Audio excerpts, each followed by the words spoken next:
Welcome into Week Nine's matchup preview with myself and Jeff Bell. We're going to go through every single Week 9 matchup, talking about all the fantasy relevant injuries, news, and notes you need to prepare for this weekend. Jeff, I want to say it was a fun game last night. I don't know if fun is the best word, but Lamar Jackson's back, so that's fun for people who drafted him in fantasy. Yeah, I think that's the biggest takeaway last night. Lamar Jackson is back, and it took him a little while to get settled into the game, but he got there eventually, and 4 touchdowns last night. So you did get that. I think it's always whenever the Ravens are playing, especially an island game, but whenever it's people love to do the math of real time of like how many players have outscored Derrick Henry in PPR points, and we know with Henry, if he doesn't score a touchdown, he's not a particularly great fantasy play in many outcomes. And so it's always the smartest thing to tweet on like how the backup tight end that has more full PPR points than Derrick Henry, but you know what you're getting with Derrick Henry. Yeah, there's no pass catching upside. He gets phased out of games if it's a negative game script. The good news is that with Lamar Jackson, he doesn't face many negative game scripts, and he's able to score a lot of touchdowns. But yeah, there is a floor there that you're not getting with your typical second round pick. Well, let's go ahead and dive in, Jeff. As always, we're going to start with the bye weeks here: Cleveland Browns, New York Jets, Philadelphia Eagles, Tampa Bay Buccaneers. Last week was just an onslaught for people who had to deal with bye weeks. This week, we got some Eagles and Bucks players that were working around, but not nearly as bad as what we had to deal with last week. But let's go ahead and jump into the first game we want to talk about here. Chicago Bears at Cincinnati Bengals. Roman Dunze, DJ Moore, Olamide Zaccheaus, Luther Burden are all dealing with injuries right now. Rome, DJ, and Zaccheaus were all able to log limited practices yesterday, so we hope to see them out there. Luther Burden, dealing with a concussion, has yet to practice yet this week. All he needs is a limited practice to get cleared by doctors. So we'll pay close attention to what he's able to do today on Friday to see if he's able to be out there or not. DeAndre Swift, also dealing with a groin injury, has yet to practice. It's not uncommon for DeAndre Swift to miss some practices early in the week, but this is the first time all year that he's had back-to-back DNPs to start the week, so we'll be paying close attention to that. Along with DeAndre Swift, Roschon Johnson, who's kind of been a non-factor this year, also not practicing. So we'll talk a little bit about what Kyle Monangai's workload could look like in this game if it ends up going that way. Cole Kmet also not practicing. And then for the Bengals, not too much. We've got Joe Flacco was dealing with a shoulder injury, didn't practice Wednesday, was limited yesterday. Sounds like he is going to be ready to play, but there might be some limitations there. So, Jeff, I think the first thing to talk about here is just the injuries to the Bears pass catchers. I mean, it's just a brutal, brutal week for them. I know a lot of people are getting really excited about Colston Loveland going up against the Cincinnati Bengals, who give up the most points to opposing fantasy tight ends.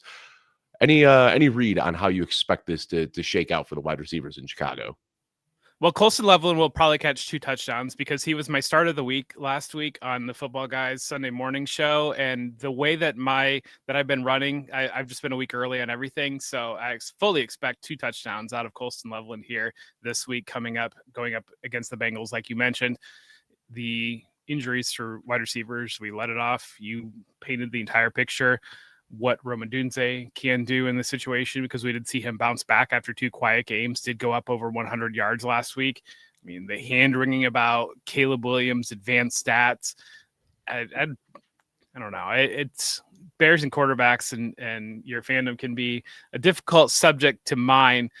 Are you overly concerned at this point with Caleb Williams? Do you think it's par for the course? Do you think it's just that he's put in a situation where he's getting real coaching and there's going to be some growing pains, some ups and downs with that? I mean, you got to remember in the preseason, I feel like I was the only Bears fan that was saying like, hey, let's pump the brakes on the excitement here. This is a very complex system that took years to take shape in Detroit. And like you saw it after week 1, most Bears fans were like, give us Tyson Bagent. Like, this dude sucks. Caleb Williams is terrible. I just think any sort of knee-jerk reactions at the halfway point of the season for a young quarterback in first year in a new system probably isn't the way to go. So am I concerned? Of course I'm concerned. I'd love to see him out here just looking like an MVP candidate. Do I think he's a bust? Of course not. I think the answer is somewhere in between, is that he is a young quarterback learning a new system. He has showed improvements here and there, but there are still some accuracy concerns that just can't be ignored. I mean, like, it is very frustrating that you can see him make these plays out of structure where he's like scrambling and looking like Superman out there and then ripping a ball downfield. And then the very next play, he'll have like a wide open DeAndre Swift in the flat and just put it down at his feet. So there's some consistency and some accuracy issues, but I'm not panicking. Yeah, it really struck me as, I know, like with celebrities, there will be like obituaries that are written while they're still alive so they can be run like when they pass. I felt like a lot of the content that I saw come out about Caleb Williams was like, it was basically just he had won 4 games in a row, and this article has been sitting here for a month, and then they finally lose a game. Now I can release this article that I wrote 4 months ago or 4 weeks ago. Is Yeah. kind of the way that I felt a little bit about the way that the conversation went this week with Caleb Williams. Everything was fine when they're on a 4-game winning streak, but then the moment they lose a game, well, his advanced stats say that he's absolutely horrible. And I mean, I don't know. It's I think that, like you mentioned, the plays are there. The ability to make the big plays are there, and I think it's different than previous with Justin Fields. It doesn't seem to me that the clock isn't wrong in Caleb's head. It's not the type of thing of just no feel for the game. Caleb definitely has feel for the game. Like Caleb knows the situation, knows he's going to have to get rid of the ball here, whatnot. It's some technical refinement. It might be some of it. And I think that's a big thing. I don't want to get like too much into like the mechanics and all that, but there's some sloppy footwork there. He's got an unbelievable arm, and you see this often with these guys that have mega talented arms, is that they're willing to do things not by the book because they can get away with it. And he can often, like you'll see him just like not setting his feet and ripping a rope 45 yards downfield. There aren't a lot of quarterbacks that can do that. But when you're not consistently playing with good footwork, that's what leads to those inconsistencies and the random balls that he'll just airmail downfield or miss in the flat. That's just a part of it, unfortunately. Like I said, he's a young guy. He's still learning the system. I've seen marked improvements throughout the season. Like every week, he just looks a little bit better. So I told Bears fans, like, 3-year plan. Like, let's not panic until, year 3 here. We've still got Caleb under contract, DJ Moore under contract, Rome under contract. Obviously, Ryan Poles got his extension. Ben Johnson is here for the long term. So I'm not going to make any declarative statements halfway through the first year of a 3-year plan. But let's talk about the Cincinnati Bengals here. And I think that Joe Flacco, or actually, real quick, we talk Monangai. I think we should talk about what Monangai could potentially look like, because we talked about Colson Loveland. Could be a good opportunity for him, but the Bengals also give up a lot of points to fantasy running backs. And we've started to see since the bye, Kyle Monangai is getting a little bit more involved. It was just the DeAndre Swift show for the first month of the season. Now Monangai is coming on a little bit stronger. I will say I expect DeAndre Swift to play. They've been pretty liberal with giving him rest and time to recover during these practices. But I still think even if Swift is out there, like, this is a good enough matchup with a high enough over-under that Monangai could still make for a flex-worthy play this week. Yeah, I'm glad you went there, because that was going to be my thoughts and my follow-up question to you. But Monangai without Swift in the lineup is the chalkiest chalk of DFS chalk this week. Everybody will be playing him in DFS. I think it's 4,600 on DraftKings is where you're sitting right now, and it just opens up some things as you're building your lineups out there.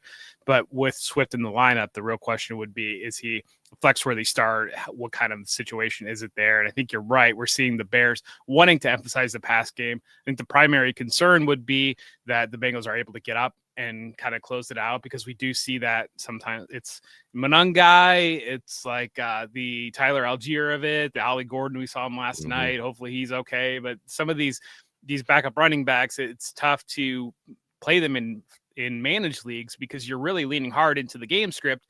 Where if you get a positive game script, there's an opportunity for touchdowns, 60 scrimmage yards or so, a couple of receptions, can grind out a running back to a 15-point per game week out of these guys. But then we see the alternative that if you're down at all, then it's just not going to happen there, where, even he's not there. Brian Robinson's not in that conversation, but saw last week the 49ers couldn't get rolling on offense, and Brian Robinson didn't get any work at all. And so that kind of just illustrates just some of the differences that you can get out of these backup running backs. And I think it's a little bit different with Monangai. We're not seeing him like just come in for cleanup duty late. Like, he's getting touches early in the game. It seems like they're very intentional with his usage. So I think, we're just looking at, a 30 to 40% share here. So, he's not going to have that like huge RB1 upside. But if the game does get like totally out of control, which I don't expect happening, because Joe Flacco, had this been the Jake Browning-led Bengals, then we'd be probably much more excited about Monangai just like running this one out in the second half. But I think that this should still remain a somewhat competitive game. But even that, like, Monangai's still coming out getting 30, 35, 40% of the touches out here. He gets some of the short yardage work as well. So if they get near the end zone, that could be him. So do like Monangai in this matchup, regardless of whether Swift plays or not. But to Joe Flacco, as we were talking about, he has kept the Bengals um, competitive, I guess, compared to what we saw from Jake Browning. But there are some concerns, a 40-year-old quarterback with an injured shoulder on his throwing arm. Like, that's not what I want to see. And I talked about this on a show yesterday with Alfredo Brown, but Jeff Mueller talked about this on Twitter. A good follow if you aren't following him, that we saw the arm angle changed for Joe Flacco from what we saw in practice yesterday. And he said with that AC joint, it's really hard to kind of get that elbow up there and get like a full extension. And you see that Joe Flacco is throwing the ball from a lower arm slot, which could mean fewer downfield balls. I don't want to read too much into it. It's early in the week. I'm sure they're going to give him some shots before the game and he'll be feeling a little bit better. But Jeff, do you have any like overall concerns about the Bengals dealing with this Joe Flacco injury?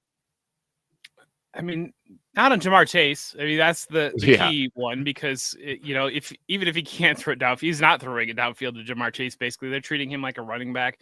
I think that you could be concerned about T. Higgins if that's a play that you're going to have to go there. I don't know that.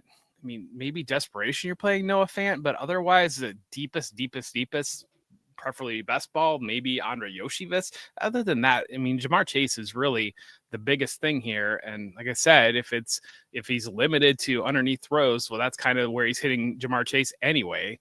And so right. Like huge long term, yeah, I would have longer term concerns, especially after what we just saw with Carson Wentz, where another older quarterback getting his moment to start and toughs it out for a couple of weeks, and then he goes down.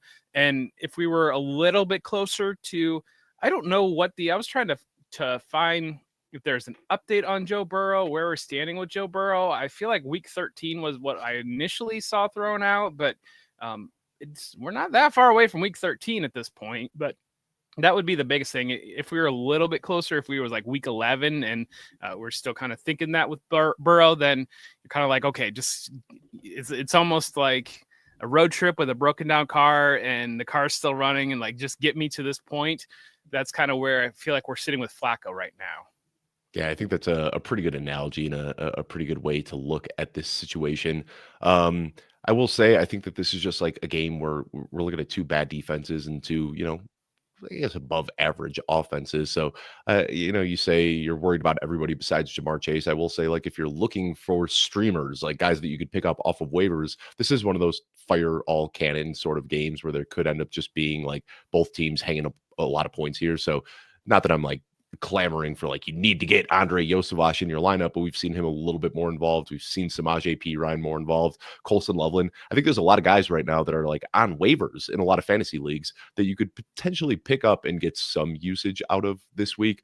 The last thing I'll say, you talk about Jamar Chase is just like a sure thing starter.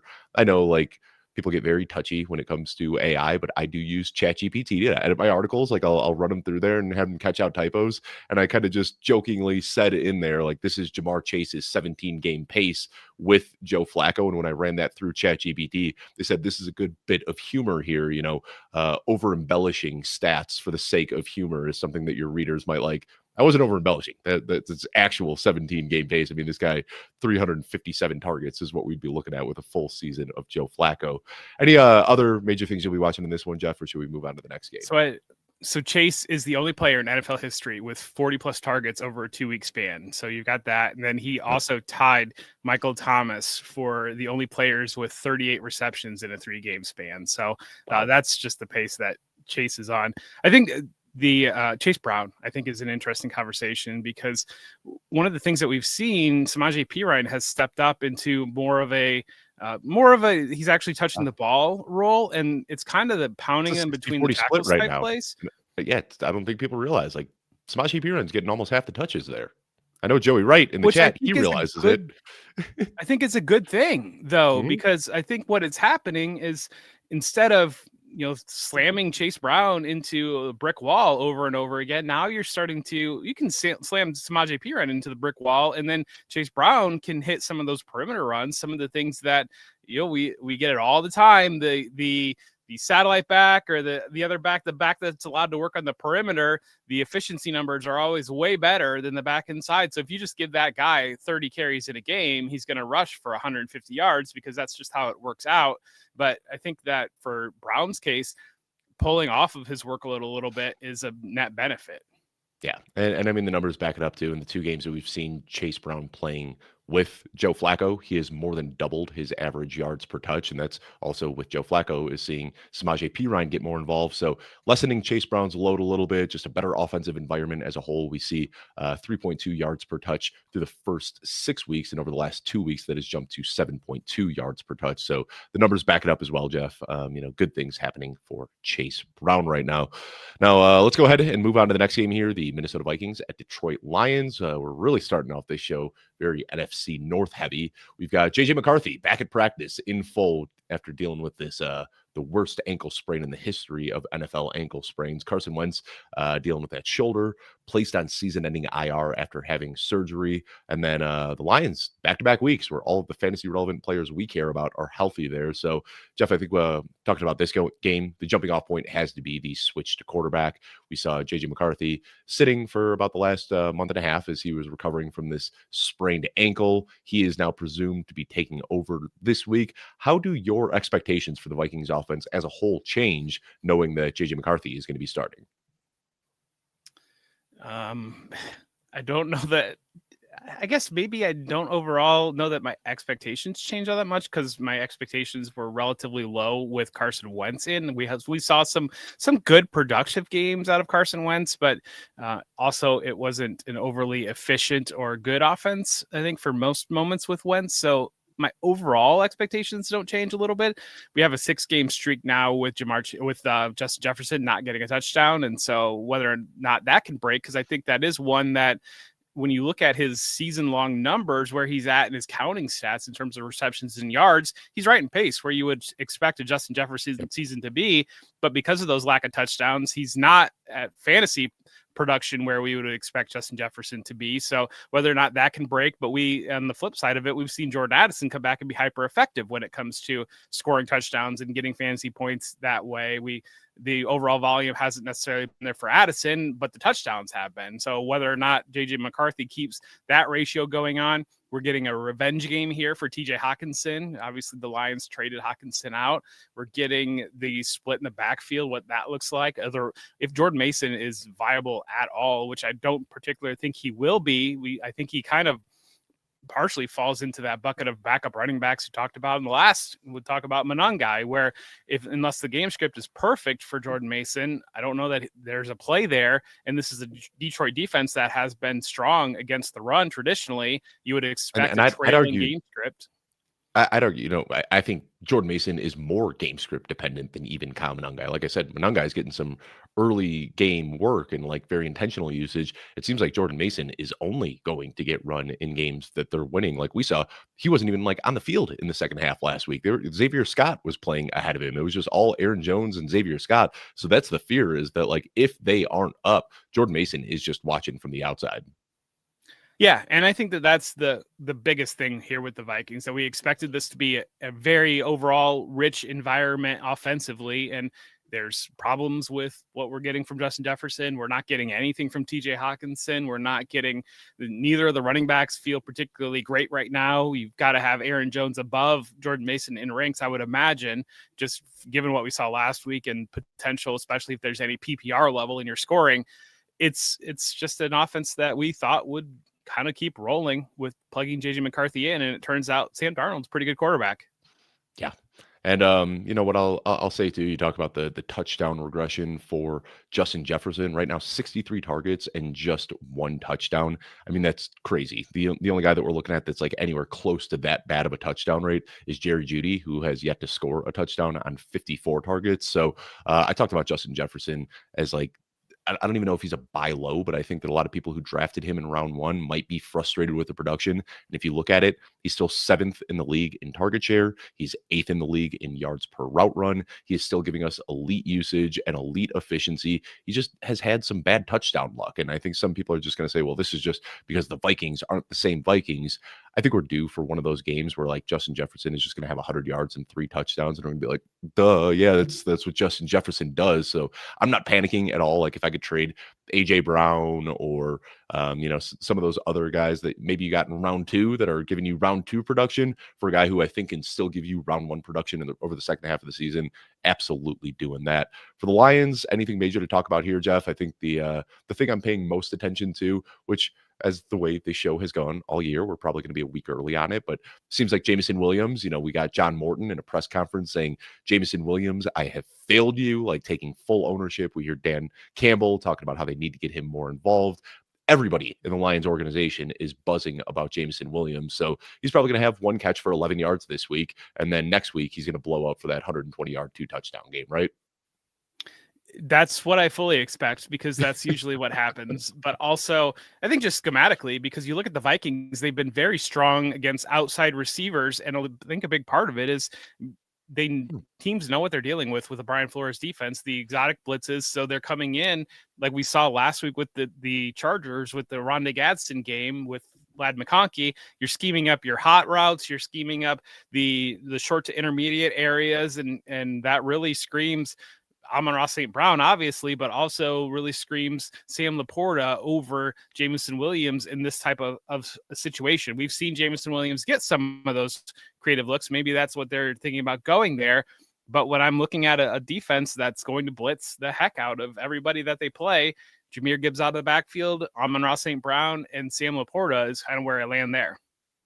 Interesting. I kind of had a different read on it because we have seen, some pretty strong showies from outside receivers. I mean, like DK Metcalf had his big boom game, and I'm almost wondering if that's what they try to do is just draw some like short routes to Jameson Williams. He might not be running those, 25-yard downfield routes, but if they could just hit him on some quick crossers, I still think, because we've seen AJ Brown also had like his biggest game of the year against this Vikings defense. So I think that is like Jared Goff is very good at getting the ball out of his hand quickly. And I do wonder if maybe that's how they try to counterpunch this blitz heavy attack, is just getting the ball quickly in the hands of Jameson Williams and allowing him to create after the catch. So I could see it going either way. I mean, like I said, like I was kind of tongue in cheek when I said like my one catch for 11 yards. I could see that happening, but I could also see this being the get right game for Jameson Williams, where they're just bringing the house and he could just easily get behind the defense.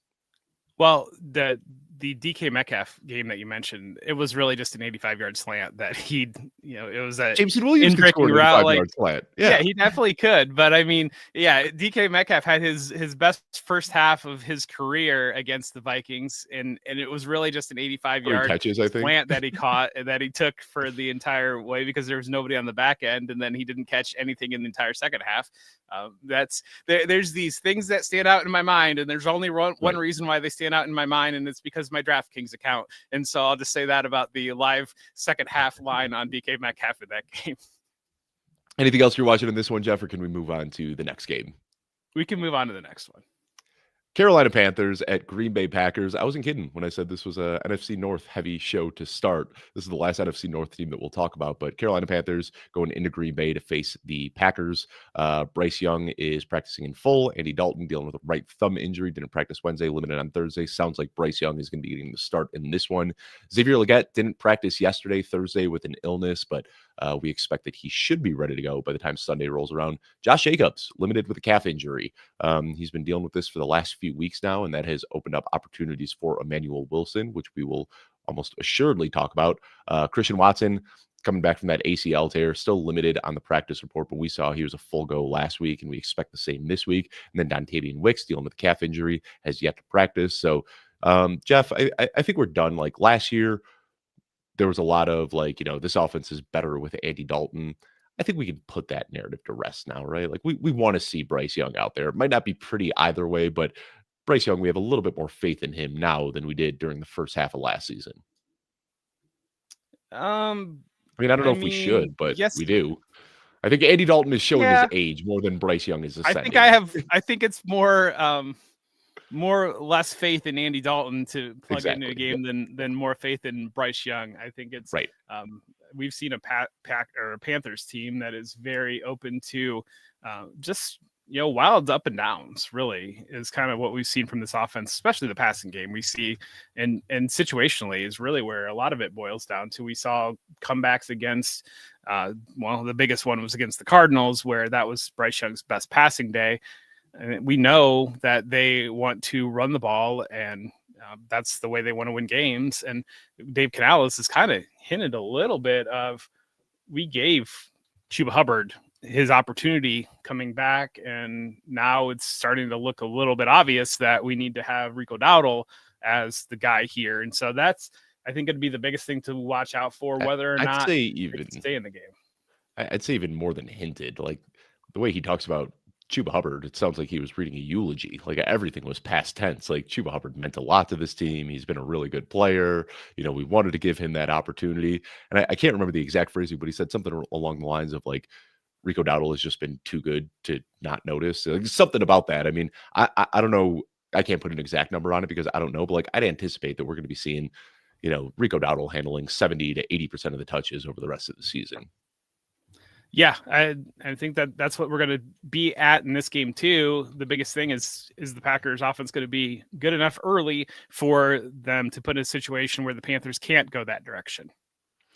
So what are we doing with Xavier Legette in this game? Let's just, for the sake of conversation, assume that he's going to play through this injury. When you saw that huge blow-up spot 2 weeks ago, 9 catches, 92 yards, and a touchdown.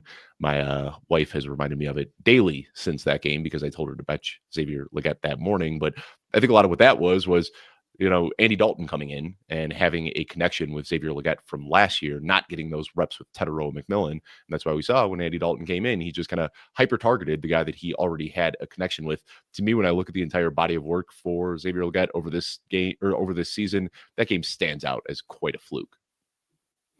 Yeah, and I think that just looking at this Panthers passing attack holistically, I know everybody wants to make Jalen Coker happen. It really, to me, it's Teterow and McMillan passing attack on a team that is run first, run heavy, and that's kind of the way it slices down. And when you've got other receivers out there, the capability of having big weeks is definitely in play, but I think they are going to play 3 tight ends. I think they're going to play, it's going to be Legette as the number 2 if he's active, and then Coker as the number 3 there. But then they bring Jimmy Horn in for some scheme touches. They don't not play Bryson Tremaine and Hunter Renfrow occasionally, but it all boils down to Teterow McMillan is the only play that I feel reasonably comfortably good about in the Panthers passing game. And you got to live with are you willing to live with 2 or 3 bad Xavier Legette games in a row just for that one 85-yard game and a touchdown? No, probably not. And so if you're not going to live in that space, then you just have to accept that you're going to miss the games. Like, I think that's one of the most frustrating things about managed leagues is you get some of these receivers, and it's not even like the Quentin Johnston conversation or the Jameson Williams conversation where you feel like 150 yards, 2 touchdowns is in play in any game, so you want to leave it in there. It's like beat baseline 85 and a touchdown as a ceiling for Legette, and so that's where it's a little bit easier to not put it in. Yeah, you're kind of like praying that he can like squeak in as like a wide receiver too. He doesn't have that like week winning upside. So with you there, let's talk about the Packers a little bit. We talked about Christian Watson a lot on Thursday's show. Seems like he is back 100%. Like we just see him out there playing over half the snaps, playing his typical role as a vertical threat receiver. So picked up in a lot of leagues off of waivers. And I think that he's a guy that you can rely on as a flex play this week if you need him.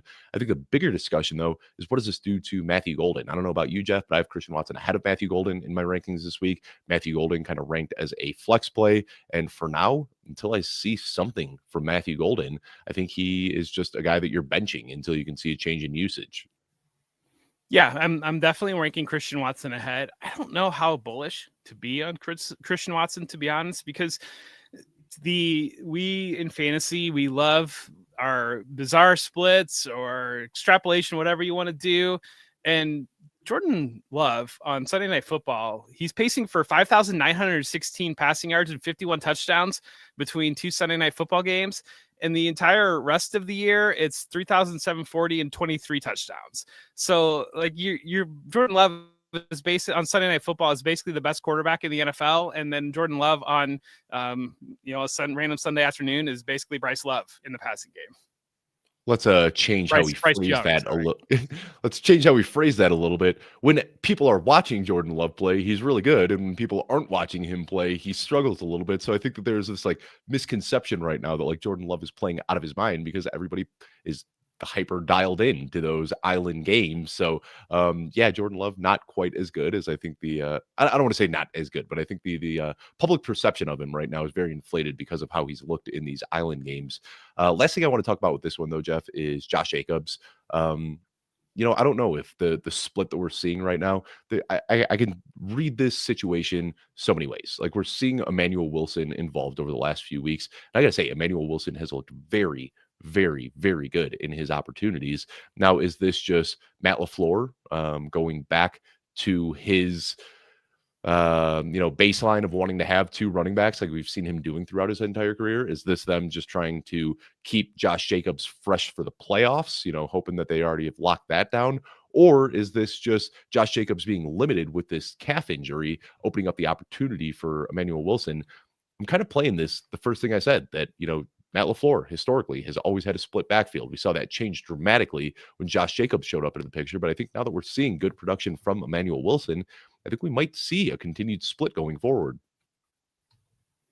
Well, Dave, just like Jordan Love on Sunday Night Football is the best quarterback in the NFL, Emmanuel Wilson on Sunday Night Football is the best backup running back in the NFL. Yep. And in 2 Sunday night games, he has 128 scrimmage yards. In the other 5 games, he has 91 scrimmage yards total. So basically in 2 Sunday night games, you're getting an elite, high-level, flex-worthy backup running back here. And then any other time, it's a guy that you're like, why? He looks so good. Like, what's going on? Why is he playing? He looks so good. And then it's just bizarre how much of a split this Packers offense can be on these island spots versus it really is a team that I think they played a letdowns. I mean, we saw that with the loss to the Browns. We saw some of the other performances. Arizona 2 weeks ago, that was a game that you felt like the Packers should just blow the Cardinals out here in this situation. And we saw they had to make a big comeback in that game in order to just steal that game. So I don't feel great about Emmanuel Wilson, to be honest. That being said, I mean, there's definitely concerns with Josh Jacobs, with the health that Josh Jacobs doesn't have at this point in time, and with their willingness to play a second running back.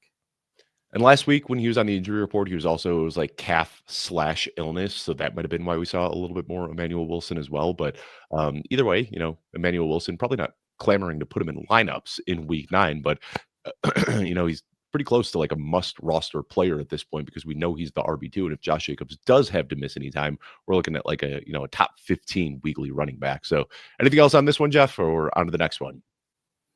On to the next one.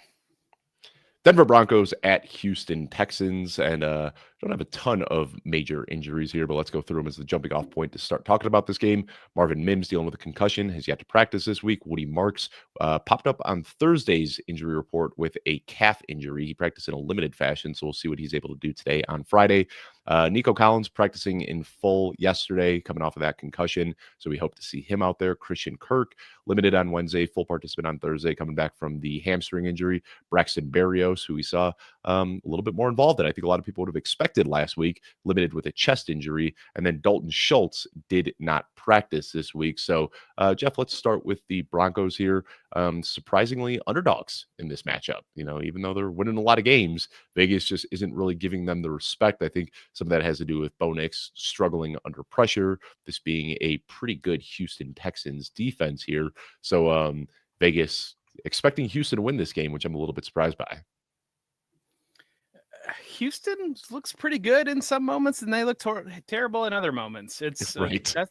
It's been a Jekyll and Hyde team for sure out of what we're getting from the Texans. I mean, they looked dominant last week against the 49ers, and the week before that, playing that late Monday night game against Seattle, they couldn't do anything at all. And so the biggest thing, I mean, what Denver has going for them, I think they do have the ability to pressure CJ Stroud. And so if you can pressure CJ Stroud, that might create a situation where he can get it going. I think that the biggest question is going to be how real is this Broncos offense, because we saw 2 explosions the last 2 weeks, but it was against Dallas's defense. Then it was after allowing the Giants to build a large lead. They basically, fourth quarter, Bo Nix showed up. The week before that was the Jets game. That was horrible. And I think that that's probably where the it's leaning on the Texans having a very strong defense. And if the Broncos aren't going to get rolling offensively for 3 quarters and think Bo Nix is going to turn it on, this is a situation where this defense might not allow that to happen. So if that's the case, how do we feel about Woody Marks and Nick Chubb in this matchup? Because it feels like both of these guys are kind of game script dependent. Like Woody Marks, we know he is almost exclusively getting all of the passing down work here. So in what could be a negative game script, we'd get excited about Woody Marks. And what would be a positive game script, I don't want to say we'd be excited about Nick Chubb, but we'd be less excited about Woody Marks. So do you think this is just one of those, like over the second half of the year, the rookie has been better and will start getting more touches? Or are you still kind of trying to play the game script matchups a little bit when it comes to how you're ranking and starting Woody Marks? I tend to think that this is going to be a little bit of a slugfest game with both of these two defenses. So that one makes me nervous overall, I think, for where you would be landing on the backfield. But I would lean on Woody Marks. Most weeks, I'm probably going to rank Woody Marks ahead now. I think that unless there's a big blowout, and even then, there might have been some additional context with Chubb being familiar with the Ravens or whatever it might have been, not feeling fully confident on Woody Marks. I think we've seen now over the last couple of weeks that Woody Marks is the more explosive back, and the Texans are leaning into that a little bit more. I mean, last week was a positive game script. Last week, you would think that should have been a full Chubb game, and now we get Woody Marks having the best performance there. Yeah, full Chubb. It's not something I expected to be saying on today's show, but here we are.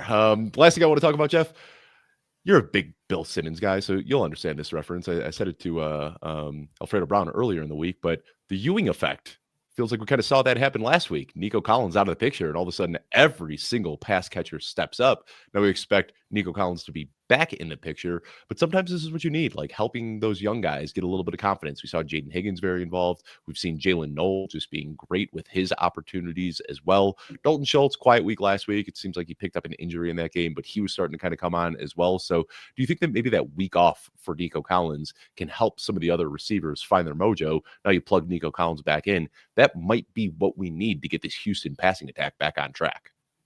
Well, I know Xavier Hutchinson is like mentioning Voldemort when it comes to fantasy football, but Hutchinson has been in 2 of their last 3 games has been I think wide receiver 15 one week, I think wide receiver 6 the other week, around that area. So he's kind of been the guy that's really stepped up in some of these moments, and he's established himself a bit as a go-to red zone presence. And so he can get you that touchdown there. And then you mentioned the other young receivers, that those are the ones that we like, that we're excited about. So I think ideally you create an environment where there's enough distraction around Nico Collins that Nico Collins is able to be the elite high-end wide receiver 1.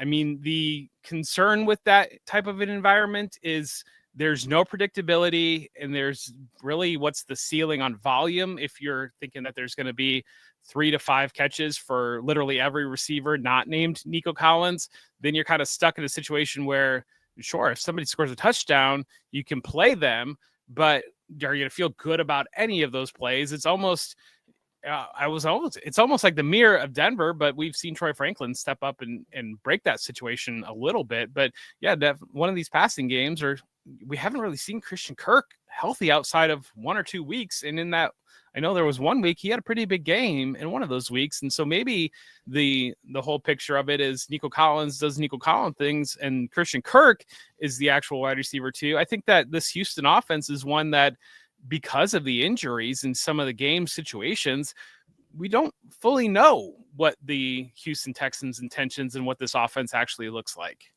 Yeah, and I haven't updated my rankings yet this morning. I need to get Christian Kirk back in my rankings, but the way I've got it is Nico Collins, ranking him as a high-end wide receiver 2. I've got him as my wide receiver 14 on the week. Christian Kirk will fall somewhere into that like high-end wide receiver 4 range, and then Jalen Noel, Jaden Higgins, Xavier Hutchinson, all those guys are just kind of clustered in between like wide receiver 50 and wide receiver 60, like you said, hoping they can score a touchdown. And so, Kirk is a guy, like, if you're desperate through bye weeks, dealing with some injuries, I think you can kind of rely on him as a shaky flex play. But like you said, there's a ceiling there. And we saw, one big game. And in that game, there was also, he was wide open for a big touchdown that CJ Stroud just completely short-armed it and threw it to a defender. So Christian Kirk, really strong buzz this preseason and has dealt with some injuries throughout the year, but a guy that I think could make for a nice wide receiver 3 over the second half of the season if he can get healthy. Anything else on this one, Jeff? Well, Sunday morning, I'll tell you which random Texans receiver you want because it will be whoever is fifth in my ranks out of these five receivers is going to be the one that you actually want. So when I have my final update on Sunday morning, I'll make sure to tweet out, and maybe you can grab an anytime touchdown, or maybe if you're desperate for a flex, you can do that on whatever receiver I have, wide receiver 5 here in Houston. Let's move on to the Atlanta Falcons at the New England Patriots. Broncos real quick.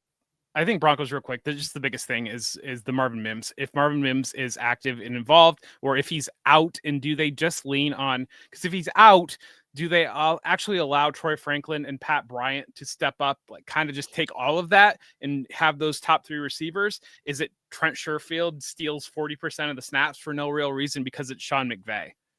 And I think that's always, well, Sean Payton, but yeah, that's always something that's in play. There's too many shots. Too many shots. he reaches too deep into his personnel bag. I mean, and it's funny. The one thing we didn't even talk about, which I'm glad we flipped back to this game, because I feel like we need to talk about RJ Harvey. I see so much excitement bubbling up for RJ Harvey. And I don't think people realize that his role last week was no different than it's been this entire season. He's a 30% snap share player who gets like 7 or 8 touches. He just happened to score 3 times, but now everybody's like Dallas. It's here. Exactly. Yeah, they play everybody against Dallas. That's what you take away from last week's game. Play everybody against Dallas. But the reality is, J.K. Dobbins is still the guy here. I live in Colorado, so I'm pretty plugged into the Denver beat. And there's so much talk about how Denver wants to give J.K. Dobbins a long-term extension, that he's just a perfect fit for the team. J.K. Dobbins is gushing about the offense and the fit with Sean Payton and all these sorts of things. And of course, I'm excited for RJ Harvey, dude. He's got explosive upside. He's a fun player, but his role hasn't changed. So, don't let last week's 3 touchdowns cloud your judgment into thinking that RJ Harvey took over this backfield, because that couldn't be further from the truth. He saw the same exact workload that he has seen in every single game so far this year. Yeah, I just think there's a lot of flawed analysis around J.K. Dobbins. I just don't think he's viewed correctly in the fantasy circles, largely because of a lot of the analysis that we do on a running back like J.K. Dobbins. It's easy to say, well, he was in free agency, nobody wanted him, so he must be trash, and he must be being replaced by the day 2 running back that they drafted. And I don't think that matches J.K. Dobbins' production at all. And there were real reasons why he wasn't able to get a large contract in free agency. I mean, some of it was the restrictive tag that the Chargers put on him, but some of it was the willingness to go there with a veteran running back like J.K. Dobbins. And so there were reasons why that happened. And so to use that as an analysis point, and I think that J.K. Dobbins is better than Ramondre Stevenson, but the Patriots think Ramondre Stevenson is pretty good. I think there's flawed logic when it comes to fantasy and thinking that these backs are trash and they're going to be replaced by the young, exciting rookie, when in reality, the coaching staff really values these veteran backs. And it's not a situation where these guys are getting -2 yards every time they touch the ball. And it also sounds like there was a deal worked out for J.K. Dobbins 6 weeks before he actually signed it. So I have heard people kind of knock J.K. Dobbins oh, he was a late signing late in the offseason. He and Sean Payton were getting getting dinners together in Denver. He was hanging out at the practice facilities. It sounds like he was planning to sign with Denver for a while, and they were just ironing out the details of that contract. So yeah, I think J.K. Dobbins, through the end of this year, I don't expect an RJ Harvey takeover. J.K. Dobbins has been very, very good in this offense. Atlanta Falcons at New England Patriots. Drake London, dealing with this hip injury still, has been limited throughout practice. Darnell Mooney practicing in full as of yesterday, coming back from the hamstring injury. Kyle Pitts is limited with an ankle. Michael Penix limited with a knee injury. Tyler Algier also limited, dealing with a knee injury. This Falcons offense is pretty banged up right now for the Patriots. We've got Ramondre Stevenson has yet to practice on Wednesday or Thursday. We'll see if he can get on the field today, but we're hearing some rumblings. They just labeled it a toe injury, but we're hearing from the New England beat that it could be turf toe, which we know is never a good thing. So we'll see how that shakes out. And then Stephon Diggs practicing in full with an ankle. So no concerns there. Jeff, I think the thing we want to start with here is probably the New England backfield, right? We saw TreVeyon Henderson look a little bit better last week. We've heard a lot of talk about how he's starting to pick up the playbook, that he's looking better. And to me, it's just so foolish how quickly people are to just write off these rookie running backs. We see this all the year or all the time, where these guys heat up over the second half of the year. Travion Henderson has been doing everything that RJ Harvey is doing and a lot of these other rookie backs, but for whatever reason, it's like threat level midnight on Travion Henderson. Everybody's full blown panicking. I'm trying to buy Travion Henderson everywhere I possibly can right now. Yeah, absolutely, 100% trying to buy Travion Henderson, and it's I just flawed logic. I think is really where it comes into on the thought that Travion Henderson. I think there was a belief that where Travion Henderson was going in rookie drafts, where he was ranked in rookie rankings, that he was basically like Jahmyr Gibbs, more or Right. less. And then there's also a belief that Ramondre Stevenson is a heaping pile of trash. And I think that this coaching staff values what Ramondre Stevenson brings. And I don't think that Travion Henderson, I think he's a good football player. He's not Jahmyr Gibbs. And so I think that those two things married together. And then when you don't see the Travion Henderson takeover, and it's a little bit start and stop, because you've talked about it previously on, we were ready 2 weeks ago for Travion Henderson to really grow into a role. And then we get that Titans game where Travion Henderson doesn't get a play, doesn't get to touch the ball. And so, yeah, the knee jerk off of that. And it's almost like I gotta say, I went back and I watched that Titans game too. Like, people forget that was one of those games, as you've talked about. There's so many where like a team just puts it away by halftime. That wasn't a Terrell Jennings takeover. That was, we're up 3 scores in the second half. Let's give the ball to Terrell Jennings. And like, yeah, I'm very frustrated with the read on that game because it couldn't be further from the truth. To me, the situation that this backfield reminds me of is kind of Arizona last year, where you had James Conner and you had Trey Benson, and you were like, we love Trey Benson, all in Trey Benson. Trey Benson's going to take the job from James Conner. And then you get into the season and it's like, well, he's not going to take the job from James Conner because James Conner's pretty productive and does what the team wants him to do. So it's kind of reminds me a lot of that situation. And then what do we get coming out of that is, well, Trey Benson's horrible. Trey Benson's not nearly as good as we thought he was. And then it's really, as we go through and set my lineups every week, I'm weekly reminded by the how much Trey Benson was set up to influence my season in a positive direction, and how now I'm just looking at literally any running back that I can put in that spot that was supposed to be Trey Benson. And I think there also like should be some expectations. Let's just say hypothetically, Ramondre Stevenson does miss this game. Yes. I don't think we're going to see a 100% Travion Henderson takeover, just because that's not who Josh McDaniels and Mike Vrabel are. They always want to have this committee approach. So there's going to be some Terrell Jennings, maybe some D'Ernest Johnson if he gets elevated from the practice squad. But I still think that if Ramondre Stevenson's out of the picture, then we're at least looking at Travion Henderson. He goes from that, like, am I even thinking about starting this guy flex play, into being more of like a middle to back end RB2. Well, you know exactly what's going to happen if Ramondre Stevenson misses, then Terrell Jennings is going to take the first carry of the game, but he's actually only going to get 6 carries, and Henderson will get 12 for 45, and it won't matter that like Henderson got more, but it'll all be who got the first carry, and then all just spiral season. So let's talk about the Falcons here. Drake London. We saw week 1, Drake London being typical Drake London, and then he picked up a shoulder injury, wasn't looking too good for the next few weeks. Then Drake London again, blows up, back-to-back 100-yard games, scoring touchdowns. Then he picks up this hip injury and hasn't been Drake London since. So I'm starting to get a little bit concerned here. It seems like there have just been some injuries that have been piling up. Like when we see Drake London healthy and active, he looks like one of the most dominant wide receivers in football, but still unable to log full practices. I do have some concerns about how Drake London's going to look this week. Well, I do want to say congratulations to the Atlanta Falcons organization, because they won their Super Bowl. A couple weeks ago, they were playing the Bills on Monday night, and it seemed that all that they cared about in this entire season is to beat the Buffalo Bills on Monday Night Football, because coming out of that game, they've been absolute trash the last couple of weeks. So obviously their season's over. They won their Super Bowl. They played their very best game that they could against the Bills. Really appreciate the timing of that game, that, as the Falcons have kind of almost become my second team. I've covered their training camp for the last 5 years or so and gotten to know some of the people that cover that team. And so congratulations on your Super Bowl Falcons.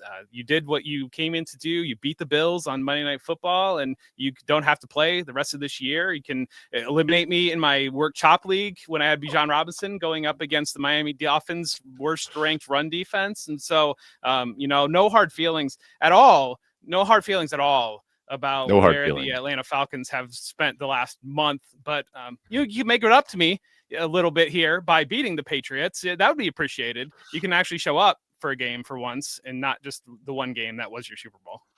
Yeah, this has been a very snip snap sort of season for the Falcons. Like one week they look like potential Super Bowl winners, and then the next week they just come out completely flat. But again, I think a lot of that has to do with some of the injuries that they have been working around this year. Jeff, I think the talking point here, I want to talk about Kyle Pitts a little bit because we've seen, I don't know if contingent upside is the best term here, but like when Drake London doesn't play, we see Kyle Pitts kind of operating as that team's primary receiver. So if if Drake London is potentially limited in this game, how high would you be willing to push Kyle Pitts up in your tight end rankings? Oh, if Drake London's out, Kyle Pitts would probably be tight end, I think 8. 7 or so. Yeah, 7, 8 in that range. I've got Gadsden, Kittle, Ferguson ahead of him, but yeah, I think he'd fall right into that tight end 8 spot for me. Yeah, and Kyle Pitts really is what tells me that we're in just a great tight end season, because Kyle Pitts is pacing for, I think now after last week, it's like 100 receptions and about 850 yards. And the things that he's pacing for in counting stats have been done by very few tight ends at this point. It's the touchdowns haven't been there, but we know if we didn't have other tight ends that have been stepping up and having big seasons, or the new hotness Rondé Gadsden, like everybody would be losing their mind about Kyle Pitts. Instead, it's like nobody is even acknowledging it. I don't know if Kyle Pitts has crossed the rainbow bridge into Quentin Johnston land, where like we don't want to acknowledge anything good because we've made too many jokes about Kyle Pitts. But 100%, that's what it is. Yeah, like everybody just sees the production and says, well, this is an apparition. Like we know who Kyle Pitts is. This can't be sustainable. When, yeah, I just checked. I mean, he's pacing for 95 receptions and 850 yards this year. Yeah, it's been something I've been tracking the last couple of weeks. It's interesting about where he's, and the touchdowns are a big part of it. He hasn't had the touchdowns that you want to see, and so, but at the same time, I think he's standing on like tight end 14, tight end 15 in scoring. And most tight end seasons, he would be about tight end 8 or 9 in scoring. It's just that we've gotten more depth at the tight end position in fantasy. Let's move on to the next game here. The San Francisco 49ers at the New York Jets. As always, starting off with the injuries here. Mac Jones practicing in full with a knee injury. Brock Purdy still limited with that toe injury. We don't know who's going to start this week, but we should get some more information later today. Juwan Jennings, ankle, rib, shoulder, practicing in full through all of that. Ricky Pearsall still not practicing with a knee injury. Sounds like he's not going to be ready this week, but they're hopeful that he can return in week 10.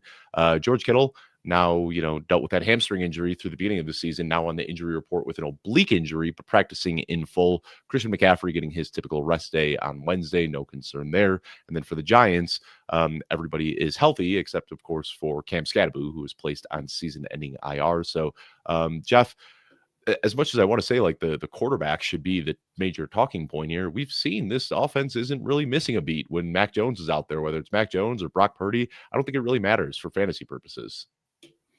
It hasn't mattered too much. It mattered a little bit last week, and maybe the hits have started to work on Mac Jones. Maybe it was just the Texans are that good. It did matter a little bit last week, and so I think you're starting to reach the range with Mac Jones where the backup quarterback magic ends. This is the Fitzpatrick zone where you had no expectations at all, like that Thursday night game against the Rams for Mac Jones, and he goes out and lights it up a little bit, and then we start to say things like, well, the offense doesn't seem to miss too much when it's Brock Purdy or Mac Jones, and that's when Mac Jones just goes out and is Mac Jones going to get his job back, and then Mac Jones turns into Mac Jones, right? Yeah, exactly. It's the backup. It's the Ryan Fitzpatrick zone. As soon as there's any level of expectations on what you're going to get out of the backup quarterback, you're going to get the 165 yards and 3 interception performance. But I mean, got a West Coast team coming east for a 1:00 game, and those tend to be a little bit sleepy games in this type of situation. So Tyrone Tracy, I think, is another player worth talking about. Of course, I don't know where you have him ranked, Jeff, but I've got him at running back 16 on the week, which is darn close to must start territory, unless you just have an embarrassment of riches in your running back department. But I mean, this is the guy that this is kind of what we hope for in fantasy football. Like if he was on waivers, he's the guy that you spent all your money to try to get. If you've been sashing him, you hope he's going to step up. We saw this guy giving us RB2 production last year in a very bad New York Giants offense, just with improved quarterback play, just an overall better offensive environment. I think we're looking at like mid to high end RB2 value for Tyrone Tracy for the rest of the season. Yeah, I've got him at running back 13. And it's really, when you start to slice up the volume, that should be there. We've seen the second half. We saw actually all of last year, Brian Dable, the early part, they really put it on Devin Singletary. And then the second half, it was Tyrone Tracy as the lead back. It was Tyrone Tracy week 1 as the lead back. And then Cam Scatterbo took over with the injury. And he was, it's really a bell cow situation. It's just that they had a couple of different options that they went with. I don't expect there to be a significant split for Devin Singletary. I think they've kind of told us what they think of Devin Singletary at this point. He's a change of pace back. We're comfortable with whether it was Tyrone Tracy or Cam Scatterbo. We're comfortable with either of them being our feature back. And when you're looking at running back projections, running back rankings, there's a threshold there where, I expect him to be a feature bell cow back, or I think he's kind of in a committee that could be game situation dependent. And I tend to push the players that are in column A of the bell cow back situations higher up my ranks. Also want to talk about the wide receivers in San Francisco here. I don't know how you have it ranked, Jeff, but I'm kind of looking at Juwan Jennings as a wide receiver 3, Kendrick Bourne as a wide receiver 4, Demarcus Robinson. Like if you're in a very deep league, you could maybe look there. But I think now with George Kittle healthy, he's probably going to operate as the primary pass catcher, which pours a little bit of cold water on some of these receivers. It does. Well, yeah, it does pour cold water on. And we know with Christian McCaffrey is going to be hyper involved in the pass game. He's really the wide receiver 1 in this offense. So that as well. And we've seen historically Kyle Shanahan does a very good job of not being Arthur Smith and hyper targeting his very best players. And I think Jennings, the injuries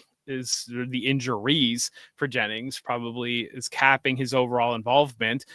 Having George Kittle back, I mean, you talk about Kendrick Bourne being a wide receiver 4. It's kind of a touchdown dependent play for me at this point with Kendrick Bourne. Yeah, and I think what we saw is that there was no Juwan Jennings, no Ricky Pearsall, and we know like so much of this Kyle Shanahan offense is predicated around getting the ball to that X receiver deep downfield where he can catch those in breaking routes, make yards after the catch, and that's what we saw Kendrick Bourne in that role. He hasn't been in that role over the last few weeks as Juwan Jennings is healthy. So, and any other ones here, Jeff? I'm excited about Jackson Dart, of course, because he has just been doing nothing but giving us like 25 points per game in fantasy. I keep waiting for the helium to come out of this balloon. And you'd think, like you said, an East team moving west for an early game. But then I also look at all of the injuries for the San Francisco offense, and I just can't help but rank Jackson Dart as a top 10 quarterback again this week. Yeah, we've seen them change their game a little bit between I think it's kind of the first Eagles game, they're attacking vertically a lot more downfield. And Jackson Dart's numbers have kind of gone from being a 65% passer to a 50% passer once they started doing that. And I mean, some of it's the Theo Johnson touchdown to Denver, I feel like influences his overall numbers kind of a bit. And that was about the flukiest fluke that could have fluked. So I think Dart, there's a little bit more hit or miss there. Probably. I think you're still getting a safe floor relatively for fantasy because of the rushing production. But I think that, I don't know. It's tough to believe that Jackson Dart, because the way that they're pushing the ball downfield more and not having Cam Scatterbo in the lineup now, that this can continue working. Yeah. I mean, maybe that's what I'll tell people my Halloween costume is, Jeff. I'll tell them I'm Jackson Dart, and only people who listen to the show will actually understand that reference. Let's move on to the next one here. Indianapolis Colts at Pittsburgh Steelers. Colts have been red hot. Just one of the best stories of this 2025 season so far. Josh Downs right now dealing with a hip injury, but he practiced in full yesterday. For the Steelers, we got Johnny Smith getting a rest day. Pat Fryermuth didn't practice Wednesday, but he was a full participant on Thursday. And then DK Metcalf just got one of his typical rest days. So relatively healthy. Even the small injuries that we do see on the injury report, everybody was practicing in full yesterday. So we don't have any major injuries to discuss in this one. I think for the Indianapolis Colts, I mean, at what point do you expect this team to come crashing back down to earth? Do you expect them to come crashing back down to earth? Or do you think this is just truly one of the best teams in the NFL right now? Calling them yeah. What? They got the best record. Why wouldn't we? EPA's off the charts. They had the easiest EPA's first half of the season schedule, and it gets much harder over the second half. And that's something that Colts fans don't want to hear, but sixth hardest remaining schedule. So I think now over the second half of the season, we'll find out who the Colts really are.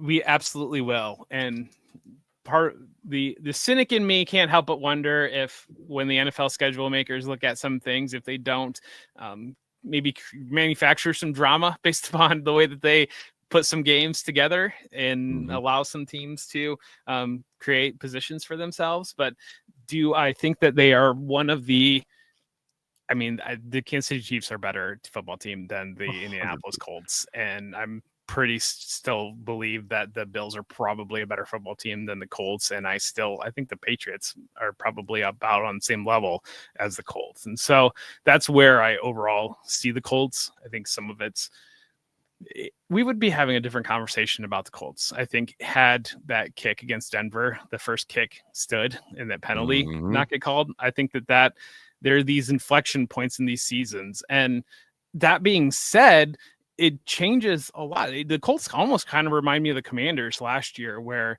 you look at some of those early games with not having Graham Gano in week 2 against the Giants in a game that they probably easily would have lost that. And then you go into Cincinnati and you get the LSU quarterback battle and the Bengals are still trying to figure out their stuff and you just steal that game. And all of a sudden you go from being a team that nobody thinks they're really this good. How are they winning these games? Well, if they didn't win that Denver game, but then you get a team that believes in itself and that is coming out every single week and thinks it's the best team on the field. And I think that carries a whole lot in this league. That tends to be, we've seen coaches tend to be a little bit on the conservative side and on the NFL, and especially with the ability to hit field goals now. And so when you get a team that walks into a game that is naturally designed to be a pretty tight game because of the way that both teams are playing it up, and the team just believes that they're going to win the game, they tend to win the game. Yeah, and we've also got them getting that win against the Chargers, where the Chargers had no Joe Alt and an injured Quentin Johnston. I mean, there's been a lot going in the Colts' favor this week, but I got one of my friends in my home league is a Colts fan, and I just mentioned second half of the schedule, and I said we'll see how they look against Kansas City, and he was very quick to say we're not scared of Kansas City, we're the best team in the AFC, we don't care about any of these other teams. So Colts fans really feeling themselves right now, but do have some tougher matchups here. Not necessarily this week though. This is a good matchup. We've seen the Steelers defense has not been stopping much of anything this year, so still firing up all of your guys, Jonathan Taylor, Michael Pittman, Josh Downs, and Alec Pierce both make for fun flex plays here. I think the nice thing here is that it is, as you like to call them, Jeff, it's a clean offense. We know where the touches are going. There's no backup running back here getting in the mix. There's no game script dependency on Jonathan Taylor. Michael Pittman is operating as a wide receiver 1. And then I think looking at Josh Downs and Alec Pierce, this is a high scoring enough offense that they are getting in the touchdown frequently, or in the end zone frequently enough that you can kind of start them as flex plays as well. For the Steelers, I don't want to say it's a clean offense, but I think from a fantasy perspective, Jaylen Warren, you're starting him. DK Metcalf, you're starting him. And then I think when you look at the tight ends, Jonnu Smith and Pat Fryermuth, they're both kind of off the fantasy radar, but also guys that you can put in if you're really desperate through bye weeks. So, you look at an Arthur Smith offense, the ball does get spread around so much, but Jaylen Warren and DK Metcalf, they're both getting theirs, and you can confidently put them in your lineups. Yeah, Alec Pierce right now on DraftKings 42.5 yards over. Just so that there's so many opportunities. You can do that in one catch. That's one catch. There's so many opportunities in this show for sponsorship. Just saying, we talk about some numbers here and there, drink coffee, these things that are out there. If you're an enterprising company, just letting you know, not a sponsor. Bones Coffee, but there it is. No, I think it's Roman Wilson is interesting to me, and it's not anything. It's just one of those funny things because we see Calvin Austin is like supposedly established himself as the wide receiver too. And then we get Calvin Austin out of the lineup for a couple weeks, and this offense gets to the point where they're like, "Oh, we don't even have another wide receiver. Darnell We've got DK Washington. Metcalf, Who and needs Calvin Austin? We got we're going to Darnell play Washington. 17 tight ends here on this play somehow."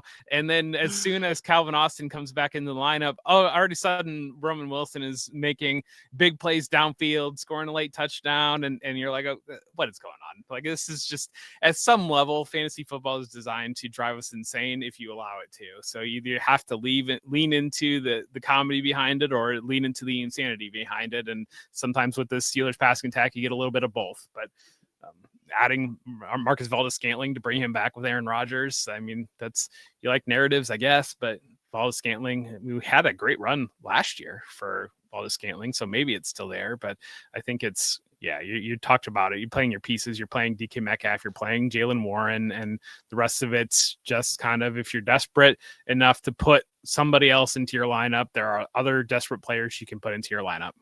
Yeah, and the last thing I'll say about Jaylen Warren, talked about this earlier in the week, but my favorite trade candidate right now, not NFL trade, I'm talking fantasy football trade. Like, if I can go out and get Jaylen Warren, I'm trying to do that wherever I can. I think a lot of people just, the feeling you have around this offense is that it's Arthur Smith, it's dirty, touches are getting split all over the place.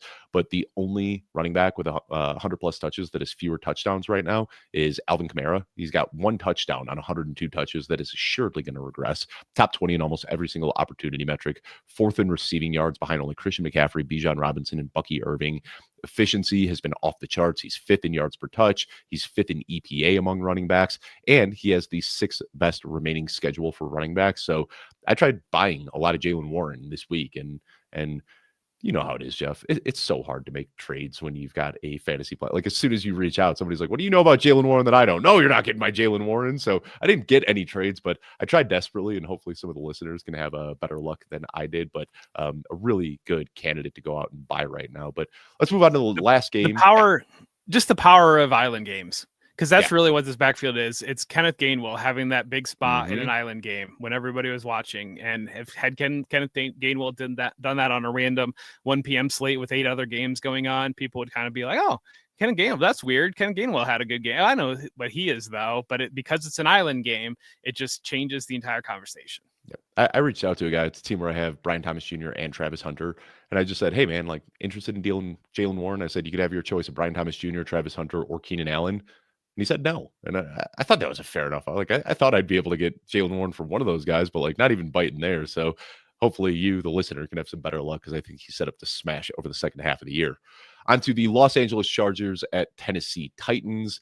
And the injuries we have for this one: Ladd McConkey, limited on Wednesday, but he was off the injury report yesterday, so we like to see that. Hassan Haskins not practicing this week, dealing with a hamstring. Will Dissly missed Wednesday's practice with an illness. And then for the Tennessee Titans, Calvin Ridley still not back at practice. He's been dealing with this hamstring injury for a while, which has opened up opportunities for Alec Eilmanor and Shamir Dike, which we will assuredly talk about. Tony Pollard, he gets his limitations early in the week, as he does ever since joining the Tennessee Titans. No concerns there. And then Chikakonkwo, never like to see this, limited on Wednesday and then downgraded to a DNP on Thursday.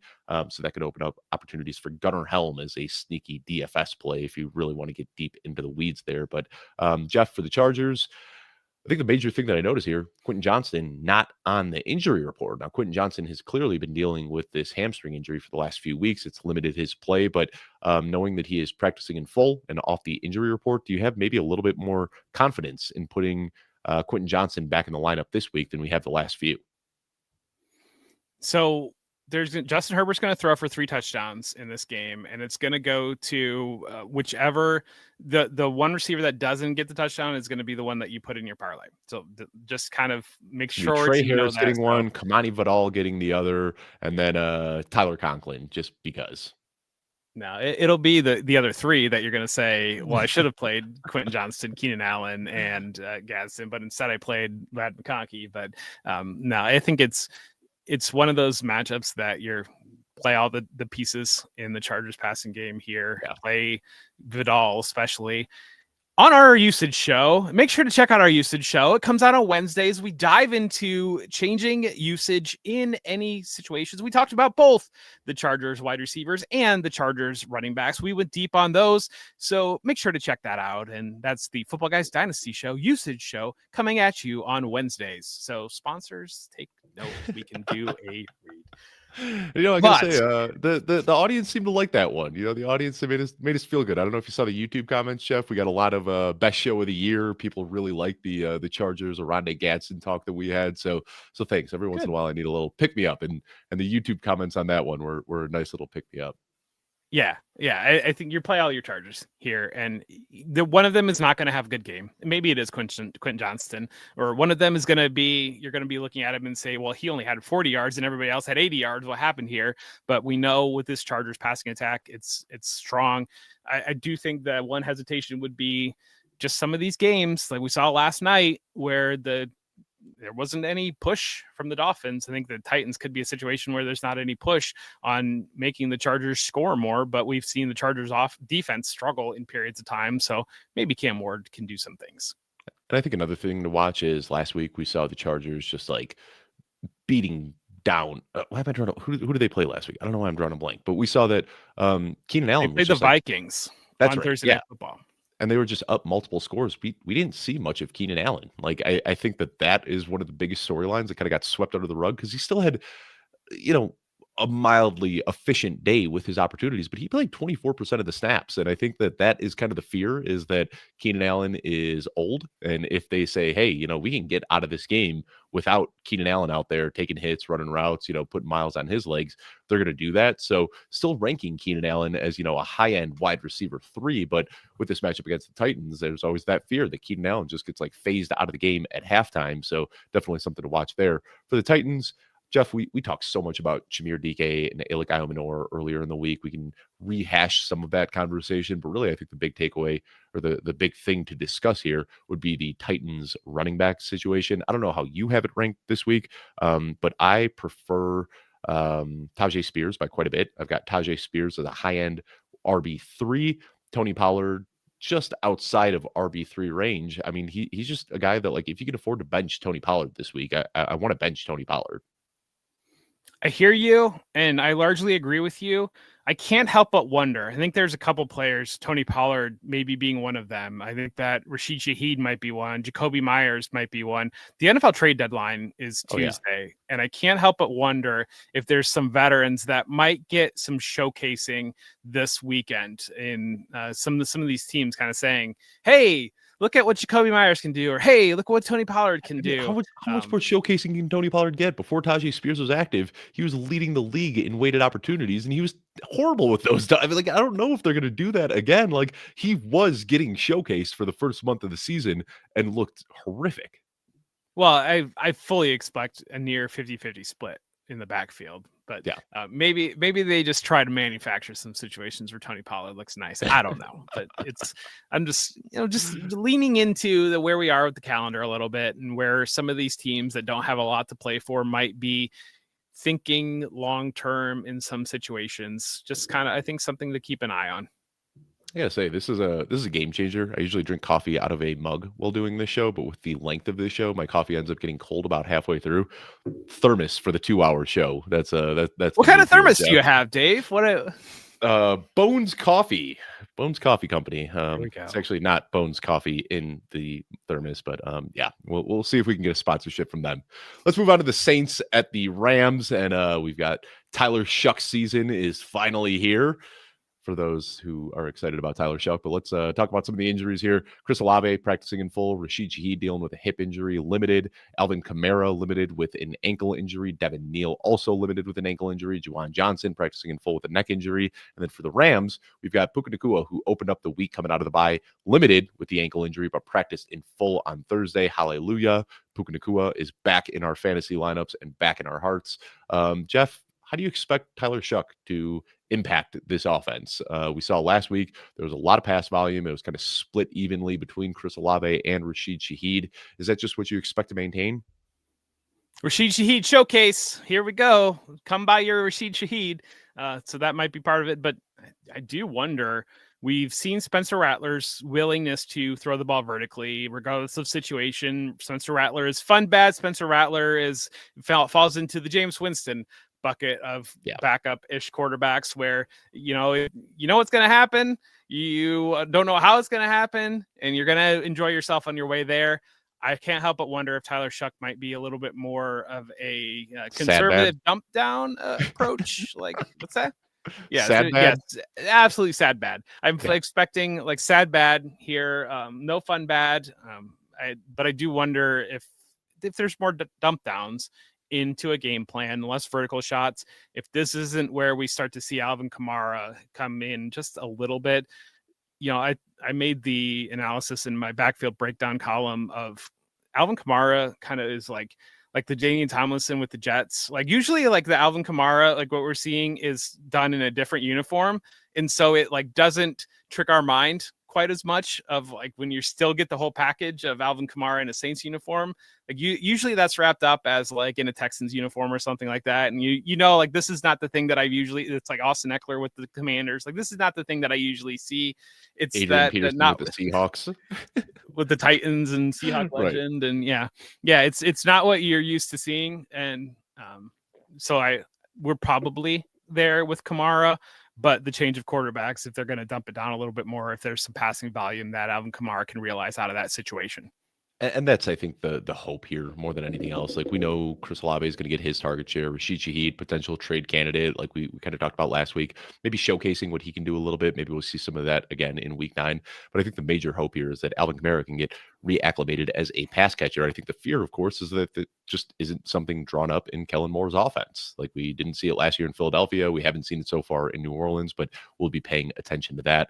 For the Rams, Jeff, I don't even know what there is to talk about. Like they're mostly healthy. Puka Nacua is a wide receiver 1. Devontae Adams is a wide receiver 1. Kyron Williams is an RB1. And I don't think anybody else really matters as far as fantasy goes. Yeah. I mean, exactly right.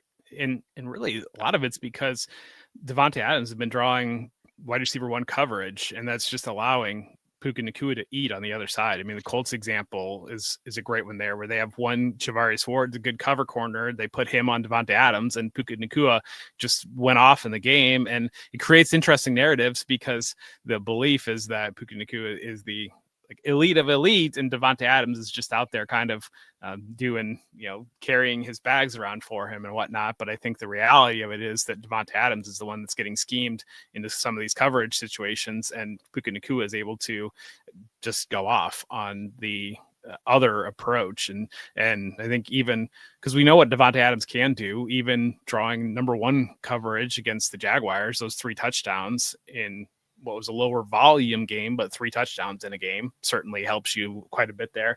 So I think Adams, I mean, the volume might not necessarily be there, but with the injury for Puka Nacua, we saw multiple games where their targets were pretty even.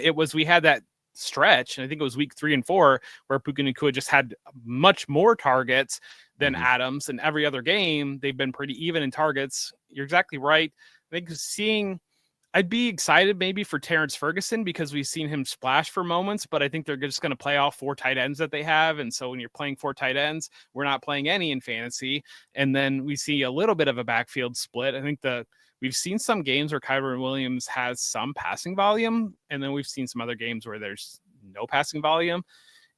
You're playing Kyron Williams, especially in this game, going up against the Saints in a game that should be a runway. You're playing Adams. 30 plus opportunities for Kyron Williams in this game. Yeah, this is a pretty obvious smash spot for Kyron Williams. And I mean, like, it almost feels frivolous to even talk about because you're starting Kyron Williams. But yeah, I'm looking at my rankings right now. I've got him inside my top 10 on the week. Just, a really easy player to start. I don't think there's anything else left to discuss this one. So let's move on to the next one.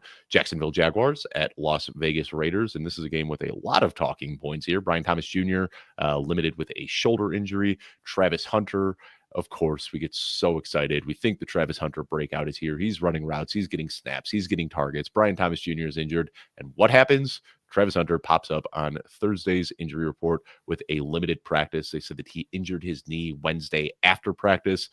It's all the information we have right now. We have no idea what's going on here, but we will talk about that. Diami Brown, practicing in full on Thursday with a shoulder injury after being limited on Wednesday. Then, of course, for the Raiders, Brock Bowers off the bye, practicing in full. Jacoby Myers off the bye, dealing with a knee injury as well, practicing in full. So Raiders are at full strength on offense.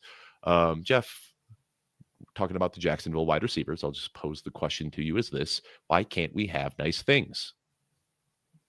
Why Taylor Swift asked that question too, and I don't have an answer for it. I mean, this dude, we've been waiting for the Travis Hunter all year. Like, everything was there. Like, the routes were there, the snaps were there, the targets were there. Brian Thomas Jr. injured. Like, everything was setting up for a smash spot. And now I have no idea what to do with either of these guys. Yeah, you're playing both and you're mad. Like, either way probably is what you're doing with them, is where it comes down to it. I mean, I was able to do Chris Harris's show yesterday, and Chris has always instilled in me of like, what can you sleep with at night, and can you sleep with having Brian Thomas Jr. or having Travis Hunter on your bench and they go off in a big spot? And if you can, okay, well then sit them if you want to. But I think that overall, you're still going to lean into the upside that's here for both of these receivers.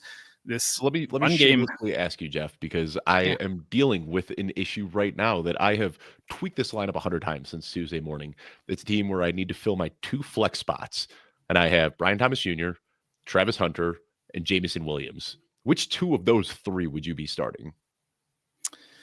I'm going to start Brian Thomas Jr., and then probably I'm looking at the matchup on how much ceiling I need, because I think if I needed quite a bit of if you don't need any ceiling, I probably just play both Jacksonville receivers and hope that between the 2 of them or one of them gives me a wide receiver 1 caliber week, and I live with the lower production overall ceiling potentially. Just the argument of, it's going to be really hard for both Jacksonville receivers to go for 150 and 2 touchdowns, whereas one of the Jacksonville receivers could and Jameson Williams could. That's the ceiling argument in that type of situation. So that's where I am. That's how I'm playing it. But I just wanted to see if you'd be there with me. But anything else we want to talk about here? I mean, with Jacksonville, I think Travis Etienne. I had our good friend Corey Spala join me on the launch pad yesterday, and I said, are we concerned about Travis Etienne's recent lack of production? And I think Corey, just like so succinctly, he's like, yeah, well, he was running red hot through the first month of the season. He's been cool over the second month of the season. And if you add both of those together and look at his medium outcome, he's performing exactly what you drafted him to be, which is just, a low-end wide receiver 2 or low-end RB2. And I think that was, he was very much so exceeding expectations early. And now he's just kind of playing like the guy you drafted him to be. But you're still starting Travis Etienne this week, right? Yeah, you're still starting Travis Etienne. We've seen in his career have some pretty extreme splits between first and second half of the seasons. And so that's I think the biggest concern on Etienne, is that we've seen him be a player that has had these mega efficient stretches and then really cool off on other stretches. And so that's the primary concern.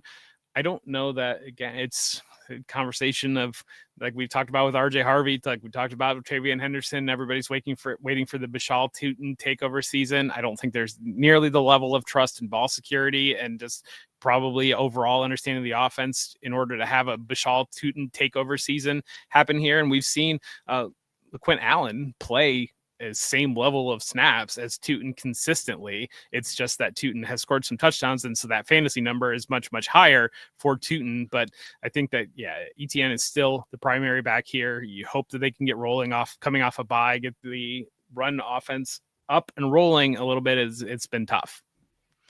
And then for the Raiders, I don't know what we need to talk about here. I mean, Brock Bowers is back, and you're starting him, no questions whatsoever. I've got him as my tight end 2 on the week. Just a must-start player now that he's back and healthy. If we need a talking point here, maybe you'll humor me with this one, Jeff.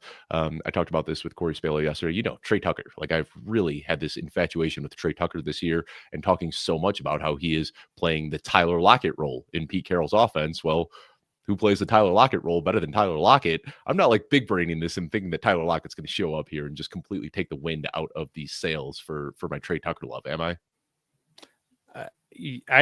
I really wish I had tweeted it at the time when Tyler Lockett was released, because I had in my vision in my mind of Charlie Day at the board of explaining the conspiracy theories. And I was like, well, Tyler Lockett's going to sign with the Raiders, which is going to allow them to trade Jacoby Myers Yeah.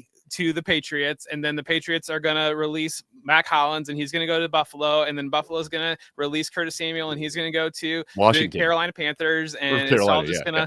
it's all just gonna, like, this is how it's gonna happen here. But I do think that Tyler Lockett probably gives them some level of comfort, maybe around trading Jacoby Myers, and that's probably where I'm scheming this game up, just as the last Jacoby Myers showcase point with having Brock Bowers back here. Maybe that eases coverage a little bit. Maybe this is a game that you make Jacoby Myers look good if you're able to make him look good. But I think long term, he's probably not in the plans. It doesn't sound like. And so I don't know that I'm fully.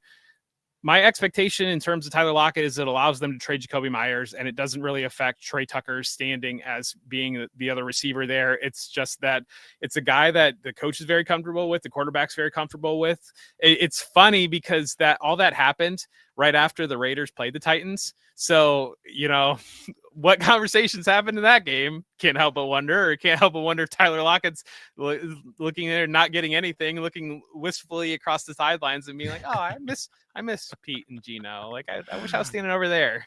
I think that's really what it is, and trying to make this actionable for the people who are setting fantasy football lineups. I will say with Brock Bowers back, I just expect him to gobble up 35% of the targets here. So both Jacoby Myers and Trey Tucker, I've kind of pushed them down into like wide receiver 4 consideration. This just isn't a good passing offense, and we know. I mean, you want to see what Brock Bowers is going to do at full strength in this offense. All you got to do is look at week 1 when he had 8 targets for 103 yards, and then he got hurt at the very end of that game, and his production has been down since. But we expect him to go out there, operate as the team's primary pass catcher, and that puts Jacoby Myers and Trey Tucker both into like wait and see approach, because I don't think there's going to be enough passing volume and production going around to keep them all afloat. On to the next game, Jeff. We got 3 left we need to talk about here. I do really quickly want to talk about Titans receivers, because I see a good conversation going on in our chat. Make sure to jump in the chat and just talk football here, because Joey Wright and our friend Fancy Meatball Michael are having a good conversation about the Titans receivers and the way that this is stacking up. And we've not seen Calvin Ridley in the lineup.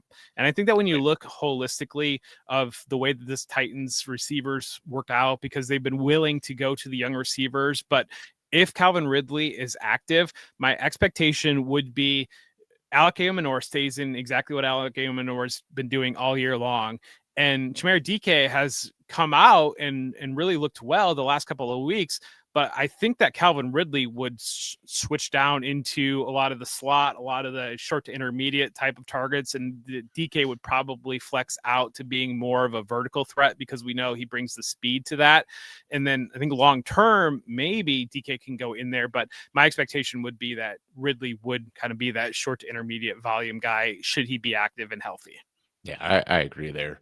Now let's move on to what is the game of the week. And Jeff, why is this an afternoon game? Like, what are we doing here? Kansas City Chiefs at Buffalo Bills, middle of the season, like the 2 AFC frontrunners. Why is this game just buried in the 4 p.m. slate?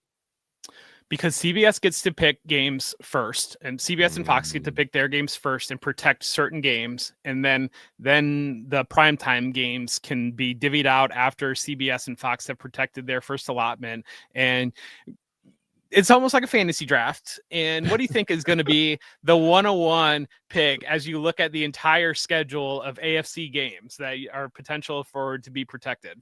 Yeah, I mean, I'm gonna have, usually what I have is like red zone on the big TV, and then like, the game that I want to watch on my side TV. But this is one where, like, when I look at the other games in this slate, I don't care about red zone. Like the Saints and Rams, Jags and Raiders, I could care less. Like, I'm going to be watching this Chiefs Bills game, and I'll have red zone off to the side to catch whatever, Ashton Jinty and Brock Bowers and Travis Hunter are able to do off to the side. But yeah, this is a really good game. We got Isaiah Pacheco not practicing this week, dealing with a knee injury. They're saying this is MCL, but that MCL is intact.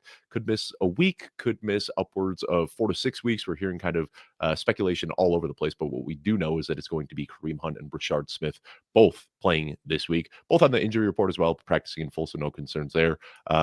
Hollywood Brown Didn't practice on Wednesday. He's dealing with an illness, but nothing that seems like it's going to be serious.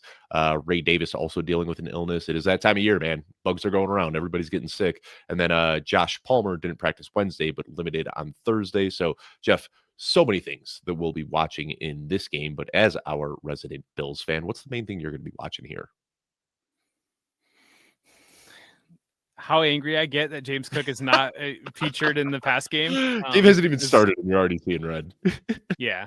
No, it's yeah. I mean, that's probably realistically, can they run the ball? Can they keep James Cook on the field active and involved? Or is this the Chiefs get up and they're trying to feature Ty Johnson and Elijah Moore again? Because I had an early, we were talking earlier this week about live tweeting and how neither of us really live tweet, except for I use it for certain purpose to it. Yeah. I use it for certain purposes, and I was getting pretty frustrated with the Bills to begin the Panthers game, and I said something to the effect of, you would think after the bye that they would take a moment, reset, and kind of come out, but instead they just said, no, we're going to lean into making stupid penalties and involving ex-Jet players into our game plan even harder. We know what we're doing. And then they did turn it around, and James Cook did get rolling, and they blew the Panthers out. But that's probably, did they learn anything over the bye? Did they learn anything from the difficult games against the Patriots and the Falcons? Or is this going to be, because I think if you learn something, you would be featuring James Cook, you would be featuring Khalil Shakir kind of regardless of the situation, making sure that they're getting their touches and letting them be the playmakers. I think if you didn't learn anything at all, then you're going to sit James Cook for the entire fourth quarter, and Ty Johnson's going to be out there for no real reason, and Elijah Moore is going to get some reverses on 3rd and 1 for no real reason. That's the biggest thing that I'm going to watch in the Bills. Do you get the ball to your playmakers? Do you allow them to be playmakers? Jeff, I got a trivia question for you. Where do you think Travis Kelce ranks in receiving yards among tight ends this year? Receiving yards, tight end 9. He is second in receiving yards. Yeah, I buy it. Okay. Yeah, behind only Tyler Warren, and it's crazy. Like, so many people, like, he doesn't look good. Like, he really doesn't look good. Like, we have seen multiple drops. We saw him get just like bullied at the goal line where a ball was yanked out of his hands. We saw that ball bounce off of him for an interception last week. But at the same time, I think that this is maybe the best offensive environment he's ever been in. And when he is 5th in the pecking order, like, and I don't know, maybe not 5th in the pecking order, but like when you've got Rashee Rice at full strength, and you've got Xavier Worthy at full strength, and you've got Hollywood Brown doing Hollywood Brown things, and you've got a strong run game, and you've got Tyquan Thornton and Juju Smith-Schuster and all of these guys contributing, so much of Travis Kelce's production has come on broken plays. And while I want to see that and say, this isn't sustainable, at the same time, just the connection that Patrick Mahomes and Travis Kelce have with each other. You saw the big play last week. Travis Kelce wasn't even supposed to run a route on that. Like, he was looking for a blocker, which was his assignment. And then he realized, wait, there's nobody to block here. And I've got 50 yards of green in front of me. And he just turned around, called for the ball. Patrick Mahomes put it on him, and he was able to turn upfield. It's that sort of stuff that, like, it feels like the end is here for Travis Kelce, but he is just benefiting from this resurgence from the Chiefs offense that, I know a lot of people are looking to sell right now and trying to sell high if they can, but like, I'm just looking at Travis Kelce. He might not have that 20 point per game upside that we hope, but he's like very much so just a plug and play tight end 1 right now. Yeah. And I think that when you look at the Chiefs offense, you talk about the other pieces, I don't think any of it matter at all. I think that when they're all healthy, Rashee Rice gets his 10 targets, then Xavier Worthy and Travis Kelce get their 6 targets, and you have all these other pieces that the Tyquan Thornton, the Hollywood Brown, the Juju Smith-Schuster, they kind of go from getting 4 targets to like 1 or 2 targets, and Right. that's where like all the Rashee Rice targets come from. Basically, if Rashee Rice is out of the lineup, then it's let's just sprinkle it all around so everybody kind of gets up to 4 or 5 targets, and when Rashee Rice is in the lineup, thank you for working really hard this week, Juju Smith-Schuster. Here is your 1 target, and enjoy it. And, maybe pose after your play so that you can get a good picture off of this. But this is going to be the Rashee Rice show with a little bit of Xavier Worthy and a little bit of Travis Kelce. I just realized last week what his celebration is after catching a first down. I never realized it before. Have you seen it? He does like the 1 arm up and 1 arm down, and he like double pumps, and it's like an SS for Smith-Schuster, I think, at least. Like, it just dawned on me last week. I was like, that's pretty cool. It would be cool if you can get more than like one first down every 2 weeks. But yeah, pretty cool celebration. Nevertheless, Jeff, with the Buffalo Bills, I'm just going to pose this question for you. We know Khalil Shakir, very fun player. Obviously, the usage is concerning. He's not getting the usage we want to see, but he makes up for it with just tenacity after the catch. Outside of Khalil Shakir, is there a Bills pass catcher worth starting in fantasy? I can't believe I'm asking this because it's like one of the best offenses in the NFL, but the ball just gets spread so thin that like I don't know if there's anybody besides Khalil Shakir and James Cook that I want in my fantasy lineups. I mean, Dalton Kincaid, I think, are you ranking him as where you have him ranked? I think he's hurt right now. Yeah. He big old ice pack on his knee after the game. He's been dealing with injuries all year. So I definitely want to take like a wait and see approach where I can with Dalton Kincaid. I mean, I've got him at tight end 13, which means he's very much so in the streaming discussion, but not the guy we were really excited about coming off the career game a few weeks ago.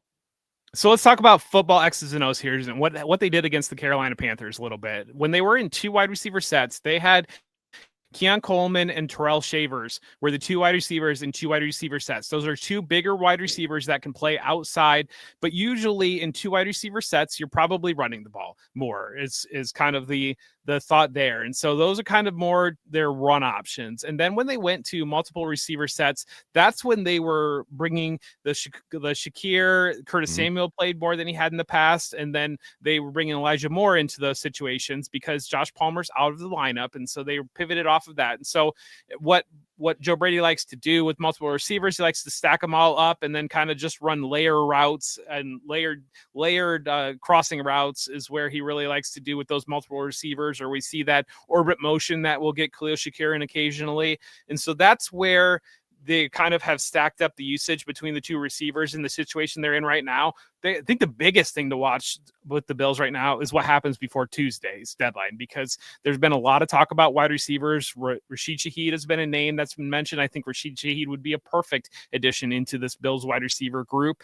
I don't know that Jacoby Myers would be quite as good of a fit just because of what they need, but I think that's the DJ Moore would be a really fun addition there. Just and ideally a player that can kind of complement Khalil Shakir, but also win vertically with speed is really kind of what you're looking for, I think, for that other receiver. And then if you've got Shakir and you can mix Kincaid in there and you can mix like a Shaheed in there, then that might open up some other things on the backside for Keon Coleman. That's kind of would be the thought process on getting an additional receiver in here. But the way it stacks up right now, they really want to run the ball, and that's kind of plan A, plan B, plan C.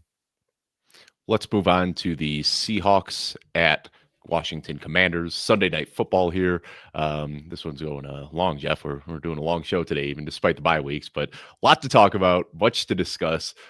Speaking of injuries in this game, we got Cooper Kupp popping up on Thursday's injury report with a limited practice dealing with something regarding his heel. We don't have any specifics on that one right now. Sam Darnold practicing in full. Terry McLaurin not practicing with a quad injury. He is going to be out this week. So this is just one of those years, Jeff. We talk about it all the time. Like, you miss training camp, when players are getting calloused up and getting conditioned.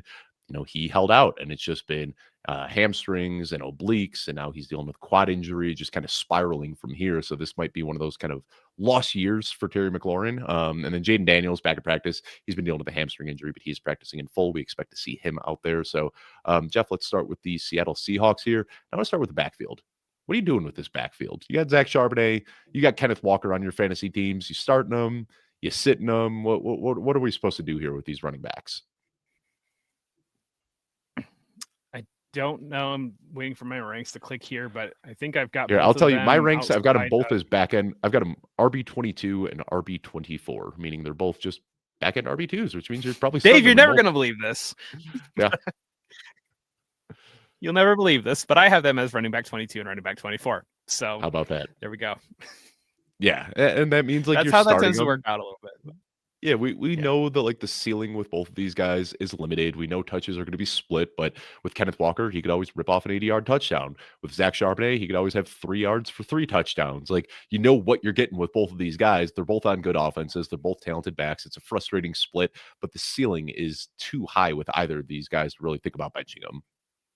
Yeah, and I think that usually kind of when I look at my teams, the way that they're constructed is I'll end up having like a Bijan Robinson and a James Cook, and it's like no doubt that these are my running backs, or I will be just overjoyed to be able to put Zach Charbonnet into my lineup over Michael Carter or whatever it might be the flavor of the week that week. So I think that that's where they kind of land is, if you've got top 15 options, you're not really looking at these backs. And if you don't, then you're thrilled to have them on your team. I think that Charbonnet, I feel best about Charbonnet getting into the end zone and getting more points that way. And that's probably the way it's coming down on the way that points get distributed between these two backs.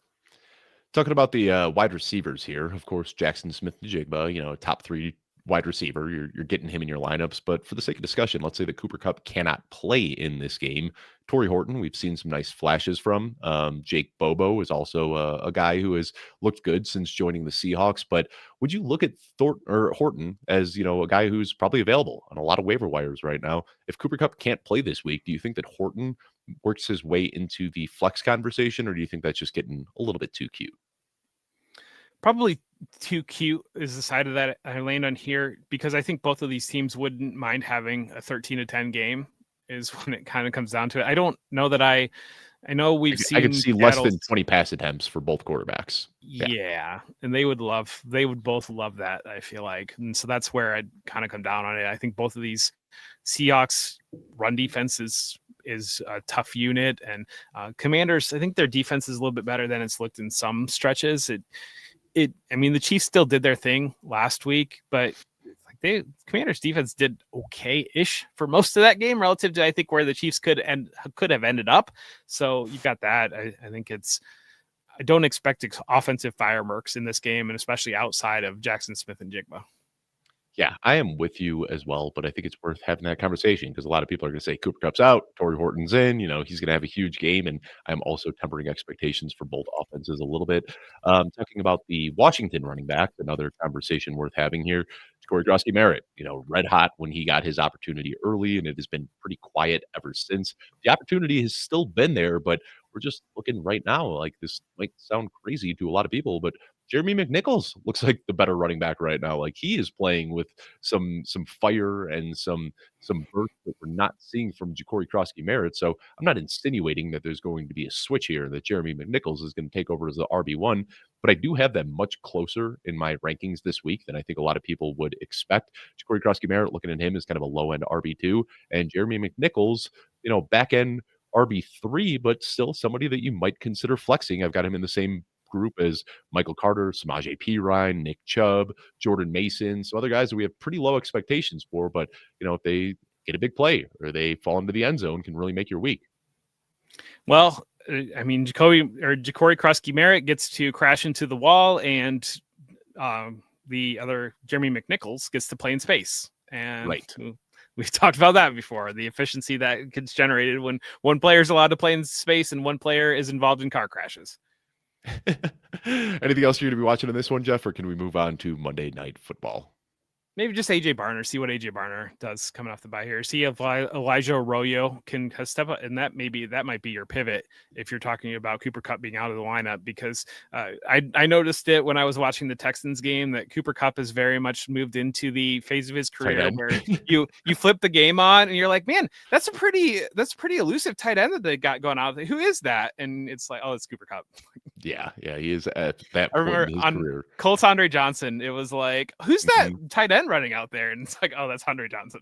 Eagles Julio Jones, very much so looking like a tight end. Yeah, it happens to the best of us watching. It happens. Father Time is undefeated, as they like to say. But last game of the week, Jeff, Monday Night Football, we got the Arizona Cardinals facing off against the Dallas Cowboys. Sounds like Kyler Murray is going to be back for this one, practicing in full, dealing with that mid-foot sprain. Amari DeMercado at practice right now in a limited fashion. And then for the Cowboys, all the fantasy relevant players that we care about, the quarterbacks, running backs, wide receivers, tight ends, they are all healthy. So Cardinals, very disappointing offense. We've got some fun names there, with Kyler Murray and Marvin Harrison Jr. and Trey McBride. Outside of Trey McBride, though, the production overall has been concerning. That being said, talk about Dallas Cowboys all year. It's just like the get right game of all get right games. This is one where I'm, a little bit excited about my Cardinals. Yeah, you're firing up your Cardinals. You're going up against play everybody, fire all cannons going up against the Dallas defense. And that's just going to be the theme of everything until we see something different. And I don't think they have the personnel to see anything different this year. And they definitely have the offense to allow the environment for that. And so every game's going to be a shootout with the Cowboys, or the Cowboys might play the Broncos and not get anything rolling offensively. But every offense gets to roll against the Cowboys defense. Let me pose a start sit question for you here because, I'm in a shallow league where I'm streaming quarterbacks. And this week I had my opportunity to pick up either Kyler Murray going against Dallas or Jackson Dart going against San Francisco. What quarterback do you prefer this week, Jeff? Definitely Kyler Murray against Dallas in that Same. situation. But I bet on Dart because I was worried about the injury. And now, you don't know that you're going to get somebody else picked up Kyler Murray, and I'm just sitting there like, man, I could have had Kyler Murray, and he's practicing in full now, but we don't get these practice reports before you have to run waivers. So I'm starting Dart this week, but I kind of wish I had got Kyler Murray because I've got him as my QB7 on the week. It's not even it's what we saw yesterday where Kyler Murray was scheduled for the press conference and then they canceled it and they changed it to Arizona starting quarterback, just like scheduled for the press conference. Yeah. Okay. But I think we talked about Jacory Krosky-Merritt last game. I mean, look at Zonovan Knight this game with the release of Michael Carter here this week. Just a reminder, Michael Carter's back. I know, but I'm saying it's really, yeah. I do firmly believe, like, get your victory laps in because you're going to be wrong anyways. Eventually, like Sigmund Bloom talks about being right and wrong in the same season. Yeah, take them, man, take them. If you're right on something in the moment, just take it. that is funny. Yeah, I saw a lot of people like, Michael Carter season, it's over. Zonovan Knight's here, and I still ranked it. Like when I put in my first batch of rankings, it was like, did you make an error ranking Michael Carter this high? And I'm like, no, he's going to re-sign with the team and he's going to be active on Monday because this is just what teams do.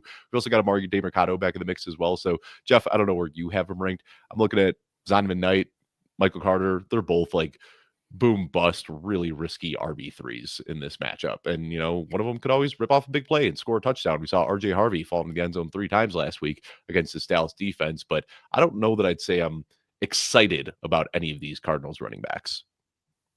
Yeah. And we haven't seen the Dallas defense actually is semi-decent against fantasy running backs, just largely because why do you need to run the ball when you've got your Trey McBride is just running wide open down the seam? I feel like that ends up happening against the Dallas defense. And so as a factor of that, and because the Cowboys offense can push you in shootouts, you're not putting them to bed to be able to lean on the run game a little bit. So I think that's where you look at who can get involved in the passing game.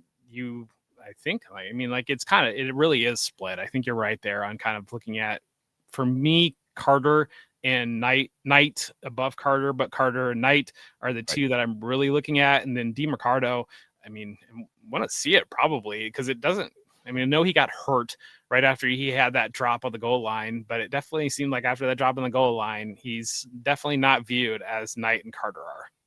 I think the actionable takeaway here, as we're talking about these running backs for the Cardinals, is go trade for Trey Benson if you can. Like, hopefully Trey Benson is on a team that's sitting at like 2-8 right now and looking to shake some things up. And Trey Benson should be back sooner rather than later. And I think that once he's out there, it's going to be his backfield. Jeff, is there even anything to talk about regarding Dallas? We know like Dak Prescott's QB1. CeeDee Lamb's a wide receiver 1. George Pickens, a high-end wide receiver 2. Jake Ferguson, still a top 3 guy. I'm not panicking over last week, and I know some people are. We see Jake Ferguson put up a 0. We see Dak Prescott not throw a single touchdown. But like I said, wonk weeks, they happen. I'm not panicking about the Cowboys at all. I expect them to get back on track this week. Yeah, definitely. And I know that, like you said, there is some panic, but the reality of it is we drafted George Pickens to be basically a fantasy wide receiver 2, and we drafted Jake Ferguson as a back end tight end 1, and with CeeDee Lamb in the lineup, that's what they are. And sure, we did enjoy a period where both were top 5 in their position because CeeDee Lamb was out of the lineup. But I think that just tells you maybe the volatility involved in these players, that if you're getting to your fantasy playoffs and Lamb is out of the lineup, you have the potential for Pickens and Ferguson to be top 5 in their position. If Lamb's in the lineup, they're going to be the guys that you drafted them to be. They're going to be, and there's maybe some team that out there that they rode the early Jake Ferguson hot streak or the early George Pickens hot streak, and then now their record might even out a little bit. But the reality of it is that's probably what you more have in your fantasy team, not the team that the record that you were able to put up with Jake Ferguson as a top 5 tight end. And the reality is in a lot of redraft leagues, a lot of times the guy who has Jake Ferguson has Brock Bowers as well, because Jake Yeah. Ferguson was the guy that after week one was the big waiver wire pickup, and people were panicking about Brock Bowers because of that knee injury. So you might be looking at a guy right now who's trying to move off of Brock Bowers or Jake Ferguson, and you might be able to get one of those guys for cheaper than their actual market value. Before we sign off, though, I do see one question. Fantasy Meatball in the chat is asking about Zay Flowers. I'm sorry, Zay Jones, and I did kind of gloss over that a little bit, but maybe we should talk about it because we have seen that this Cardinals or this Dallas defense is very susceptible to big plays, and Zay Jones is kind of the big play guy in this offense. So he was limited with a knee injury. We only get the one practice for these Monday Night Football games, and we're talking about this on Friday. We'll see if he could practice today or Saturday, but Jeff, I mean, you got to be in like really, really, really deep leagues, but in those sicko dynasty leagues that we're in, where you got 25 slots that you need to fill, Zay Jones might be on waivers right now. Would you look at him as maybe like a desperation flex play in this matchup? I mean, I'm still going Michael Wilson firmly over Same. Zay Jones for me, and really, Michael Wilson's probably rostered in most leagues, and Zay Jones yeah. is not. Yeah. I mean, desperation, sure, he's going to be out there against Dallas's defense, and so that puts anything in play. But you're talking about desperation situations, and we know the target share that Trey McBride pulls, and we know that Marvin Harrison Jr. gets involved, and then Michael Wilson kind of gets some scraps occasionally, and then Zay Jones really had a blow up spot when Marvin Harrison Jr. was knocked out of the lineup, and so that's Jacoby just Brissett some was starting. context. Yeah, well, that too. That plays into it a little bit, but here we are, made it through all of the week 9 matchups. Jeff, I just want to say, you texted me late last night and you said, hey, let's dress up in costumes for today's show. I didn't know you were just going to be wearing a hoodie. I'm a Care Bear, Dave. I see it. You are. I was expecting. I should have got. I almost got ears and stuff, and I should have. I dropped the ball there. I should have had ears, and instead I tricked you, and I wore a hoodie, and I made you wear a hot dog costume. So. And I'm here dressed up in my foam hot dog costume, looking like an absolute idiot. They're just gonna say Jeff is the Unabomber for Halloween, or Jeff is Mike McDaniel after Mike McDaniel has lost yet another primetime game for Halloween, and Dave is a hot dog. Dave is a hot dog quarterback. Dave went as Blake Bortles for Halloween. So that's it. Yeah, Blake Bortles costume here. So if you've made it this far into the show, props to you for being a marathon podcast listener, making it almost 2 hours here. But do us a favor. Let us know in the comments, or I'm sorry, not the comments, the Apple reviews, what you think about this show. This is that time of year where interest in fantasy starts to wane a little bit, and we're always looking for new viewers. The best way you can help us out is going on Apple Podcasts, wherever you listen to the show, leaving us a review, letting us know what you think about the show. If you want to tell us, it's a 1-star show and you hate it, that's totally fine. And if you want to tell us it's a 5-star show and you love it and you want all your friends to listen to it, we like to hear that as well. So please help us out. It's the best way that you can help us out if you are listening to the show. But best of luck this week. We will be back next week talking about usage trends, trade targets, matchup previews, all that fun stuff. I want to thank you so much for taking the time to tune in, and we will see you next week.